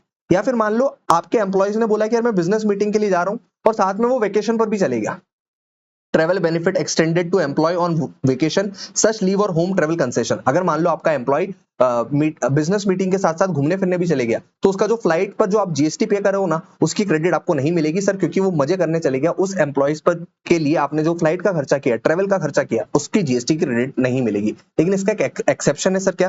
यहाँ पर अगर देखो ये आईटीसी हैशटैग लिखा हुआ, आईटीसी में हैशटैग लिखा हुआ, यहाँ पर भी आईटीसी में हैशटैग लिखा हुआ। इसका एक्सेप्शन ये है कि अगर आपको ये वाले काम किसी स्टैट्यूटरी रिक्वायरमेंट की वजह से करवाने पड़े, तो फिर उस बिल पर आपको जीएसटी की क्रेडिट मिल जाएगी। एग्जांपल, आपको फैक्ट्री में आउटडोर कैटरिंग की व्यवस्था करनी पड़ी क्योंकि फैक्ट्रीज एक्ट में लिखा हुआ है, तो फिर उस आउटडोर कैटरिंग पर आपको जीएसटी जो लग के आएगा उसकी क्रेडिट आप ले लेना। बात आ रही है समझ में? सर ऐसे केस में आप जीएसटी क्रेडिट ले सकते हैं। ओके, फॉर एग्जांपल किसी एक्ट में लिख दिया कि आपको हेल्थ इंश्योरेंस करवाना एम्प्लॉयज का कंपलसरी है, तो फिर हेल्थ इंश्योरेंस की जीएसटी जो है आप ले सकते हैं। ठीक है सर, ये वाली चीजों का ना 3 एक्सेप्शन और है, एक एक्सेप्शन और है कि अगर रेसिपिएंट आउटवर्ड सप्लाई कर रहा है इन चीजों को यूज करते हुए, या तो वो कंपोजिट सप्लाई में यूज कर रहा है या फिर वो मिक्स सप्लाई में यूज कर रहा है इन चीजों की, तो फिर इन चीजों की क्रेडिट मिलेगी। फॉर एग्जाम्पल, आप रेस्टोरेंट वाले हो, तो जो आप परचेस करोगे ना कोल्ड ड्रिंक, उसकी आपको क्रेडिट मिल जाएगी। यहाँ पर मैंने एग्जाम्पल भी लिया, अपन एग्जाम्पल को देखते हैं। फॉर एग्जाम्पल, एक कोको कोला कंपनी है, वो XYZ रेस्टोरेंट को कोको कोला बेचती है 1,00,000 रुपए की 5,000 जीएसटी लगा के। मुझे बताओ XYZ रेस्टोरेंट इस 5,000 का जीएसटी क्रेडिट ले सकता है क्या? Yes, ITC available as XYZ is making outward supply of same category of goods and services. लेकिन अगर मान लो ये XYZ रेस्टोरेंट वाले ने किसी इंडिगो को, इंडिगो कौन है ना, उस कंपनी को इसने कोल्ड ड्रिंक बेच दी सर, कितने की? 1,00,000 की, इसने 1,00,000 1,50,000 में बेच दिया, तो मुझे बताओ क्या इंडिगो इस 5% जीएसटी की क्रेडिट ले सकती है? The answer is yes sir. क्यों? क्योंकि जब इंडिगो फ्लाइट का फेयर चार्ज करती है ना, जो टिकट होती है ना, टिकट, उस टिकट में पता है वो 2 चीजों का सर्विस देती है। एक तो आपको उड़ाने का, और दूसरा जो खाना खिलाती है ना आपको, उसका भी सर्विसेज देती है। तो मैं आपको बताऊं, ITC is available to IndiGo as well because service of airline includes food supplied complimentary. और मैं आपको बताऊं, फूड और एयरलाइन का जो टोटल बिल होता है ना, उसको अपन प्यार से कंपोजिट सप्लाई बोलते हैं। It is a composite supply, principal supply है पैसेंजर ट्रांसपोर्ट। तो उसको जो उसने फूड खरीदा ना, जो कोको कोला की जो बोतलें खरीदा ना, उस पर जीएसटी का क्रेडिट मिल जाएगा। लेकिन अगर मान लो रिलायंस ने ये XYZ रेस्टोरेंट से कोको कोला खरीदी होती जिस पर जीएसटी लग के आता होता, तो मुझे बताओ, ये जो रिलायंस है ये ऑफिस पार्टी में खर्चा कर दिया। अब रिलायंस तो दूसरी सर्विसेज देता है, फॉर एग्जाम्पल जियो की सर्विसेज देता है या कोई सामान खरीद बेचता है, क्या उसने इस फूड को डायरेक्टली यूज किया? क्या जो इसने ये कोको कोला कोल्ड ड्रिंक खरीदी, इसने डायरेक्टली यूज किया? क्या नहीं, डायरेक्टली यूज नहीं किया। तो ITC not available to Reliance block under section 17 subsection 5। मतलब जो भी आप ये सर्विसेज लेते हो ना, इसको अगर आप डायरेक्टली बिजनेस में आउटवर्ड सप्लाई करने के लिए ले रहे हो, अगर आपने ये जो सर्विसेज ली उसको आप डायरेक्टली डायरेक्टली कह रहा हूं, सेम डायरेक्टली, मतलब फूड बेवरेजेस खरीदा, फूड बेवरेजेस बेचा, या तो आपने जो बेचा जब आपने कंपोजिट मिक्स सप्लाई में बेचा वो मायने नहीं रखता, लेकिन अगर इनडायरेक्टली इसको यूज कर रहे हो बिजनेस में, तो आपको आईटीसी क्रेडिट नहीं मिलेगी। इसका एग्जांपल भी मैंने यहां पर लिख रखा है, आप एक बार रीड कर सकते हो। अब आते हैं हम वर्क कॉन्ट्रैक्ट सर्विसेज पर। सर वर्क कॉन्ट्रैक्ट सर्विसेज क्या होती है? सबसे पहले ये समझो, वर्क कॉन्ट्रैक्ट सर्विसेज मतलब आपने किसी को बोला कि मेरी किसी इमूवेबल प्रॉपर्टी को बनाना है और मुझे कुछ मतलब नहीं है, ठीक है, सॉरी फॉर डिस्टर्बेंस, मैं आपको बोल रहा था वर्क कॉन्ट्रैक्ट सर्विसेज मतलब होता है कि यार आपने किसी बिल्डर को बोला कि यार ये मेरी बिल्डिंग है, इसको बना दे, लेकिन मेरे को केवल तेरी लेबर की सर्विसेज नहीं चाहिए, माल भी तू ला, सर्विस भी तू कर। वर्क कॉन्ट्रैक्ट सर्विस मतलब पूरा का पूरा काम तू कर, work should be done by contractor himself, मतलब मटेरियल भी तेरा और लेबर भी तेरा, इसको बोलते हैं वर्क कॉन्ट्रैक्ट सर्विस, राइट। तो अगर आपने इमूवेबल प्रॉपर्टी पर वर्क कॉन्ट्रैक्ट सर्विस लिया, तो आपको उस वर्क कॉन्ट्रैक्ट सर्विस पर जो बिल आता है उस पर आपको जीएसटी की क्रेडिट नहीं मिलेगी, चाहे फिर वो इमूवेबल प्रॉपर्टी आपकी ऑफिस की बिल्डिंग क्यों ना हो। आपने वो ऑफिस की बिल्डिंग, वो रेसिडेंस भी अगर बनाया, एम्प्लॉयज के लिए क्यों ना बनाया हो, मतलब आपने मान लो अपनी ऑफिस की बिल्डिंग कराई और आपने किसी कॉन्ट्रैक्टर को बोला मटेरियल प्लस लेबर तेरा, उस पर जो बड़ा बिल जो आता है बिल्डिंग बनाने का, उस पर आप जीएसटी की क्रेडिट नहीं ले सकते। लेकिन अगर इमूवेबल प्रॉपर्टी हुई तो क्रेडिट नहीं मिलेगी। अगर लेकिन प्लांट एंड मशीनरी हुआ ना, प्लांट एंड मशीनरी हुआ ना, तो आपको क्रेडिट मिल जाएगा, तो आपको क्रेडिट मिल जाएगा। और उसका एक और एक्सेप्शन है, except where input service for further supply of work contract service. मतलब आप एक बड़े कॉन्ट्रैक्टर हो, आपने किसी छोटे कॉन्ट्रैक्टर की सर्विस ले रखी है, तो वो छोटे कॉन्ट्रैक्टर का जो बिल होगा एज अ बड़े कॉन्ट्रैक्टर हमको उसकी जीएसटी की क्रेडिट मिल जाएगी। बात समझ में आ रही? तो मेरी बात ध्यान से सुनना, इसको अपन एक शॉर्ट करके रखा है, आप सुनना ध्यान से। मान लो मैं एक कॉन्ट्रैक्टर हूं, बिग कॉन्ट्रैक्टर हूं, मैंने किसी इंजीनियर की सर्विसेज ले रखी है, उसने छोटा कॉन्ट्रैक्टर वर्क कॉन्ट्रैक्टर है, इनकी सर्विसेज अगर मैंने ले रखी है 50 लाख प्लस 9 लाख रुपए की, है ना, ये तो इंजीनियर की सर्विस ले रखी है, या फिर किसी छोटे कॉन्ट्रैक्टर की वर्क कॉन्ट्रैक्ट की सर्विस ले रखी है 50 लाख प्लस 9 लाख की, तो इस बिग कॉन्ट्रैक्टर को इस 9 लाख रुपए का आईटीसी मिल जाता, कोई प्रॉब्लम नहीं है। इस बिग कॉन्ट्रैक्टर को इसका आईटीसी मिल जाता, कोई प्रॉब्लम नहीं है। लेकिन अगर मान लो रिलायंस ने किसी बिग कॉन्ट्रैक्टर को बोला कि यार 1 करोड़ प्लस 18% जीएसटी टोटल वो वर्क कॉन्ट्रैक्ट सर्विस लेगा रिलायंस की ऑफिस बिल्डिंग बनने के लिए, तो इस 18 लाख का रिलायंस को क्रेडिट नहीं मिलता है। अगर अगर अगर रिलायंस के लिए जो बिल्डिंग है ना, अगर ये बिल्डिंग क्या है पता, इमूवेबल प्रॉपर्टी है, तो अगर ये इमूवेबल प्रॉपर्टी है तो रिलायंस को हम क्या बोलेंगे, can Reliance take credit of 18 lakh and 5000? Sir 5000 क्या बोला सर, एक और चीज, चलो उसको बाद में देखेंगे। Credit is blocked under section 17 subsection 5 even if goods and services use or intended to be use for business, भले आपने किया। बात समझ में आ रही है? लेकिन अगर मान लो आपने ये वर्क कॉन्ट्रैक्ट सर्विस तो नहीं लिया होता, मतलब ये वर्क कॉन्ट्रैक्ट सर्विसेज तो नहीं लिया होता, रिलायंस ने इस ऑफिस बिल्डिंग को बनाने के लिए मान लो केवल एक सीमेंट डीलर से डायरेक्टली 1 लाख का सीमेंट खरीदा होता, 5% जीएसटी लग के आता हो, वर्क कॉन्ट्रैक्ट सर्विस नहीं है, आपने केवल मटेरियल खरीदा हुआ है, तो क्या रिलायंस इस 5000 का जीएसटी ले पाता? द आंसर इज नो, नहीं ले सकता, बिकॉज इसके बाद की अगर जो मैं एंट्री आपको बताऊं वो सेम टू सेम यही है कि good service both received by registered person, केवल आपने डायरेक्टली गुड सर्विस खरीद लिया for construction of immovable property other than plant machinery on his own account, work contract service नहीं लिया आपने, किसी सीमेंट वाले से सीमेंट खरीद लिया, या फिर किसी इंजीनियर को बोला मेरा घर बना दे, किसी आर्किटेक्चर को बोला नक्शा बना दे, तो भैया अगर आप ओन अकाउंट पर गुड सर्विस या भी लेते हो ना, तो भी उसकी क्रेडिट नहीं मिलती अगर आपने इमूवेबल प्रॉपर्टी पर लिया है। तो द आंसर इज, ये रिलायंस ना तो इस 18 लाख की क्रेडिट ले सकता है, ना इस 5000 की क्रेडिट ले सकता है। लेकिन भाई साहब, what if instead of building, ये बिल्डिंग नहीं होती, ये बिल्डिंग नहीं होती, ये जो रिलायंस है, ये रिलायंस है, इसके लिए ये बिल्डिंग नहीं होती, ये पता है क्या होती, ये होती प्लांट एंड मशीनरी। क्या होती है? Plant and machinery. Plant and machinery की डेफिनेशन क्या है मैं आपको बताऊंगा। अगर ये प्लांट एंड मशीनरी होती है तो भैया आईटीसी इस रिलायंस को अवेलेबल होती। अब आप मुझसे पूछो प्लांट एंड मशीनरी क्या होती है सर? बेटा प्लांट एंड मशीनरी वो मशीनरी होती है जो कि मशीनरी सच में दिखती है, that is equipment machinery, specific machinery. और साथ में उस मशीनरी में अगर आपने कोई फाउंडेशन या फिर स्ट्रक्चरल सपोर्ट भी लगाया है, मतलब फॉर एग्जाम्पल ये मशीन है, इसके साथ आपने कोई सपोर्ट भी लगाया, तो इस सपोर्ट को भी प्लांट एंड मशीनरी मानेंगे। और इस प्लांट एंड मशीनरी को बनाने के लिए अगर मान लो आपने वर्क कॉन्ट्रैक्ट सर्विस लिया है या फिर आपने गुड सर्विसेज वगैरह खरीदा हुआ है ओन अकाउंट पर, तो आपको उसकी आईटीसी की क्रेडिट मिल जाएगी, कोई प्रॉब्लम नहीं है। तो ध्यान रखना, इसका क्वेश्चन आता है अगर आपने फाउंडेशन स्ट्रक्चरल सपोर्ट बनाया है या फिर वो सपोर्ट बनाया, क्या वो भी प्लांट एंड मशीनरी की डेफिनेशन में इंक्लूडेड है? The answer is yes. ठीक है सर, बिल्कुल सर। और ये प्लांट एंड मशीनरी आप किस लिए खरीदा हुआ है? ताकि आप बिजनेस में यूज करोगे, that are use for making outward supply. For example उस प्लांट एंड मशीनरी से आप कोई फिनिश गुड्स बनाते हो आपका, तो वो प्लांट एंड मशीनरी कवर्ड है। लेकिन इस प्लांट एंड मशीनरी में 3-4 चीजें स्पेसिफिकली इन्हें मना कर रखी है। जैसे सबसे पहले land and building plant and machinery नहीं है, तो बिल्डिंग बनाने के लिए आपने वर्क कॉन्ट्रैक्ट सर्विस लिया, आईटीसी नहीं मिलेगा। Sir telecommunication tower plant and machinery नहीं है, तो आप सोचो जियो टेलीकम्युनिकेशन टावर के लिए अगर वर्क कॉन्ट्रैक्ट सर्विस लिया, उसने सरिया खरीदा, स्टील खरीदा, तो उस पर जो जीएसटी लग के आया ना, उसकी क्रेडिट नहीं मिलता। Pipeline laid outside the office premises, ये भी प्लांट एंड मशीनरी नहीं है, प्लांट एंड मशीनरी नहीं है। तो अगर मान लो पाइपलाइन बिछाने के लिए खर्चा किया होता किसी कंपनी ने और वर्क कॉन्ट्रैक्ट सर्विस लिया होता किसी से, खुद का गुड्स खरीदा होता, तो उसकी जीएसटी की क्रेडिट नहीं है। लेकिन ध्यान रखना ये आउटसाइड लिखा हुआ है, आउटसाइड लिखा हुआ है। बात आ रही है समझ में? अच्छा, लेकिन ध्यान से सुनना, एक वर्ड यहाँ पर ये भी लिखा हुआ है कि अगर आप वर्क कॉन्ट्रैक्ट सर्विस लेते हो कंस्ट्रक्शन करने के लिए तो ही ब्लॉक्ड है, या फिर आप गुड्स एंड सर्विसेज खरीदते हो, गुड्स एंड सर्विस खरीदते हो कंस्ट्रक्शन करने के लिए तो ही ब्लॉक्ड है। तो सर क्या प्रॉब्लम है? बेटा कंस्ट्रक्शन की डेफिनेशन पता है इनने क्या दे रखी है? सुनना, कंस्ट्रक्शन की डेफिनेशन सुनना। कंस्ट्रक्शन का मतलब होता है, कंस्ट्रक्शन का मतलब है इनकी डेफिनेशन में, construction includes reconstruction, renovation, addition, repair, और सबसे important right, which cost is where cost is capitalized as per accounting standard या फिर गैप। इसका ये मतलब है अगर मान लो तुम्हारे बिल्डिंग की एक टाइल्स टूट गई और वो टाइल्स टूटने के लिए आपने किसी वर्क कॉन्ट्रैक्ट की सर्विस ले लिया या फिर सीमेंट खरीद लिया, तो टाइल्स जो टूटी, उस टाइल्स की टूटने का खर्चा मुझे बताओ आप प्रॉफिट एंड लॉस अकाउंट में डालोगे कि आप बुक्स में कैपिटलाइज कर दोगे? The answer is sir tiles ही तो टूटी है, वो अपने को फ्यूचर इकोनॉमिक बेनिफिट थोड़ी ना देगा टाइल्स टूटना, तो मैं तो प्रॉफिट एंड लॉस अकाउंट में डेबिट कर दूंगा। तो द आंसर इज आपने सीमेंट खरीदी टाइल्स टूटने के लिए जिसका खर्चा आपने कैपिटलाइज नहीं किया हुआ है, तो वो जो सीमेंट पर जीएसटी लग के आया होगा उसकी आप क्रेडिट ले लेना। सर अगर आपने वर्क कॉन्ट्रैक्ट सर्विस लिया हुआ है वो टाइल्स लगाने के लिए, तो भी आप उसकी क्रेडिट ले लेना, बिकॉज एज पर डेफिनेशन वो कंस्ट्रक्शन ही नहीं है। कंस्ट्रक्शन मतलब कैपिटलाइजेशन, कंस्ट्रक्शन मतलब कैपिटलाइजेशन, कंस्ट्रक्शन मतलब कैपिटलाइजेशन होना चाहिए, तो ही आप क्रेडिट ले पाओगे।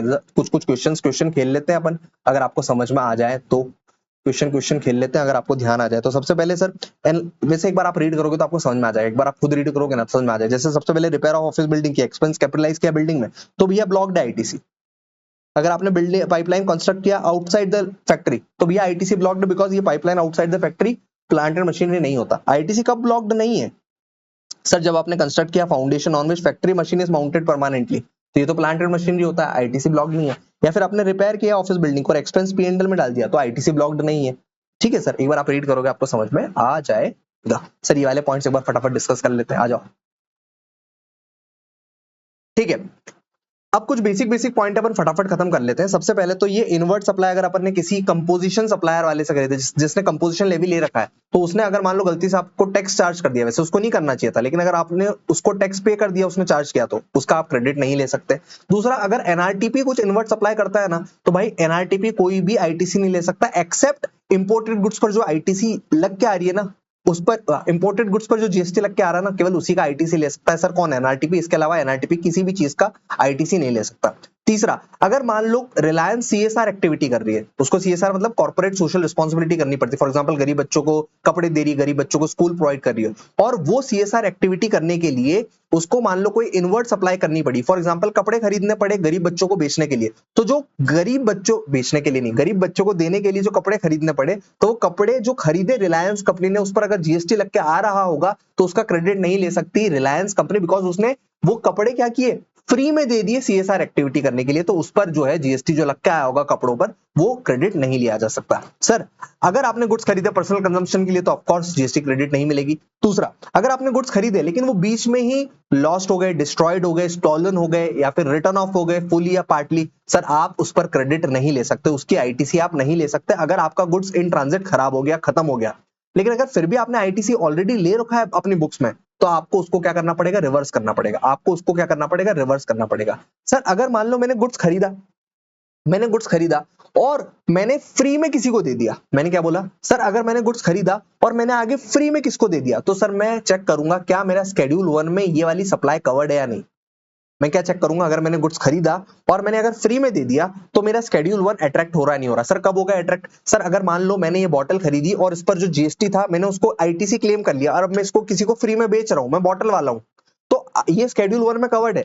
याद आ रहा है पैरा 1 शेड्यूल 1 कि भैया आपने सप्लाई किया गुड्स जिस पर आपने आईटीसी ले रखा था, तो इस केस में आपने शेड्यूल 1 में आके पैरा 1 में आके इस पर डीम्ड सप्लाई मानकर इस पर जीएसटी पे करना पड़ेगा आपको। तो अगर आप जीएसटी पे कर रहे हो इसको डीम्ड सप्लाई मान के, तो इसकी खरीदी पर जो जीएसटी लग के आया है उसकी क्रेडिट आपको मिल जाएगी। ध्यान से सुनना, डीम्ड सप्लाई मान लिया मैंने इस बॉटल को, इस पर जीएसटी मेरे को पे करना पड़ेगा, भले ही मैंने इसको फ्री में बेचा आगे, क्यों, क्योंकि मैंने इसकी इनवर्ट सप्लाई पर जीएसटी क्रेडिट ले ली थी। तो भैया आपको वो जो जीएसटी क्रेडिट आपने ली है ना, आपको वो मिल जाएगी, बिकॉज आपने इसकी आउटवर्ड पर डीम्ड सप्लाई पर जीएसटी पे किया है। लेकिन अगर मान लो जब मैंने इसको खरीदा था मैंने आईटीसी नहीं लिया और मैंने इसको फ्री में बेच दिया, तो मुझे बताओ ये किसी में भी कवर्ड नहीं हो रहा है। फॉर एग्जांपल ये किसी भी पैरा में कवर्ड नहीं हो रहा है शेड्यूल 1 का, ये डीम्ड सप्लाई नहीं है बोतल की सेल मेरी, तो भाई साहब वो आईटीसी आपने लिया भी नहीं, आपको मिलेगा भी नहीं, भाई कुछ भी नहीं करने की जरूरत है। ठीक है सर, कभी कभी पता है क्या होता है, कभी कभी क्या होता है सर, आपने ये चार्जर खरीदा, आपने मोबाइल भी खरीदा, आपने चार्जर और मोबाइल दोनों खरीदा, चार्जर मोबाइल दोनों खरीदा, लेकिन आपने लोगों को क्या बोला,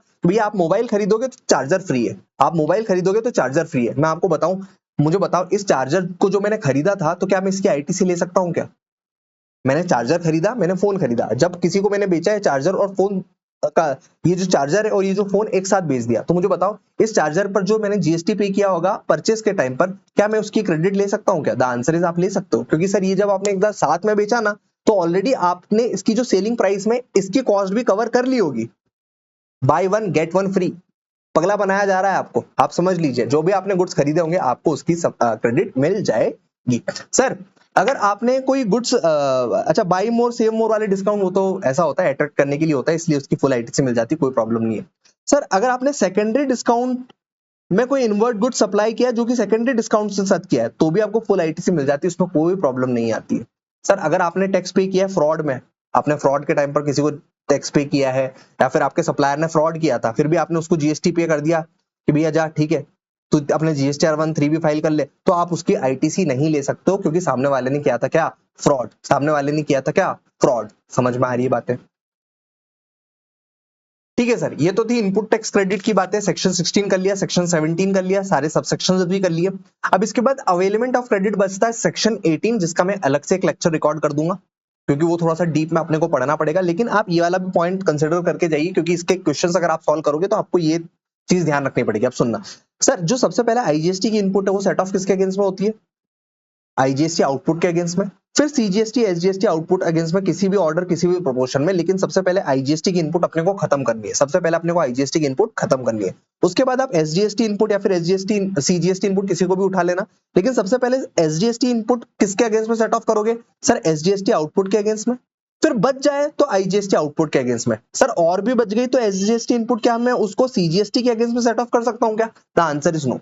एसजीएसटी सबसे पहले एसजीएसटी के अगेंस्ट में, फिर एसजीएसटी बच जाए तो आईजीएसटी आउटपुट के अगेंस्ट में, और बच जाए तो कैरी फॉरवर्ड, बच जाए तो carry forward, same to same वैसे ही सीजीएसटी का दे रखा है। सीजीएसटी की इनपुट सबसे पहले सीजीएसटी आउटपुट के अगेंस्ट में, बच जाए तो आईजीएसटी आउटपुट के अगेंस्ट में, और बच जाए तो कैरी फॉरवर्ड। लेकिन सीजीएसटी की इनपुट आप एसजीएसटी के अगेंस्ट में कभी सेट ऑफ मत करना, कभी भी सेट ऑफ मत करना। अच्छा एक और चीज आप देख लीजिए, जब भी आप क्वेश्चन सॉल्व करोगे ना इनपुट टैक्स क्रेडिट में, सबसे इंपॉर्टेंट क्वेश्चन तो यही होता है, आपका कंपलसरी क्वेश्चन होता है। सबसे पहले आप सॉल्यूशन का नंबर लिखना, computation of GST liability of XYZ लिखना, और ऐसी 3 टेबल बनेगी आपकी, एक टेबल ये बनेगी, ठीक है, एक टेबल आपकी ये बनेगी, और एक टेबल आपकी ये बनेगी। ठीक है, आप ये मैं नोट्स अपने टेलीग्राम पे डाल दूंगा, आप इसको गो थ्रू करोगे तो आपको ऐसे समझ में आ जाएगा कि भैया कैसे अपने को टेबल बनानी है ना। एक बार क्वेश्चन प्रैक्टिस कुछ करोगे तो बेटर रहेगा। मैं कोशिश करूंगा, अगर आपको कमेंट सेक्शन में मुझे बताना क्वेश्चन प्रैक्टिस वाले सेशन भी चाहिए ना, तो प्लीज कमेंट सेक्शन में मुझे बताना, मैं रिविजन के बाद क्वेश्चन प्रैक्टिस वाले भी सेशन कुछ डाल दूंगा। सर ये वाले फॉर्मेट के साथ आप सॉल्व करने की कोशिश करना। सबसे पहले आउटवर्ड सप्लाई में यहाँ पर पुट करना, जो भी अमाउंट आ जाए यहाँ पर आउटवर्ड सप्लाई में यानी पुट करना। फिर आप इनपुट टैक्स क्रेडिट का वर्किंग नोट बनाना, सर इनपुट टैक्स क्रेडिट का वर्किंग नोट आप यहाँ पर पूरा बनाना, टोटल आईटीसी को उठाना, टोटल आईटीसी को उठा के यहाँ पर लिखना। और फिर सेट ऑफ खेल देना, तो जो भी आए यहाँ पर आपका ई कैश लेजर से कितना पेमेंट है वो आ जाएगा।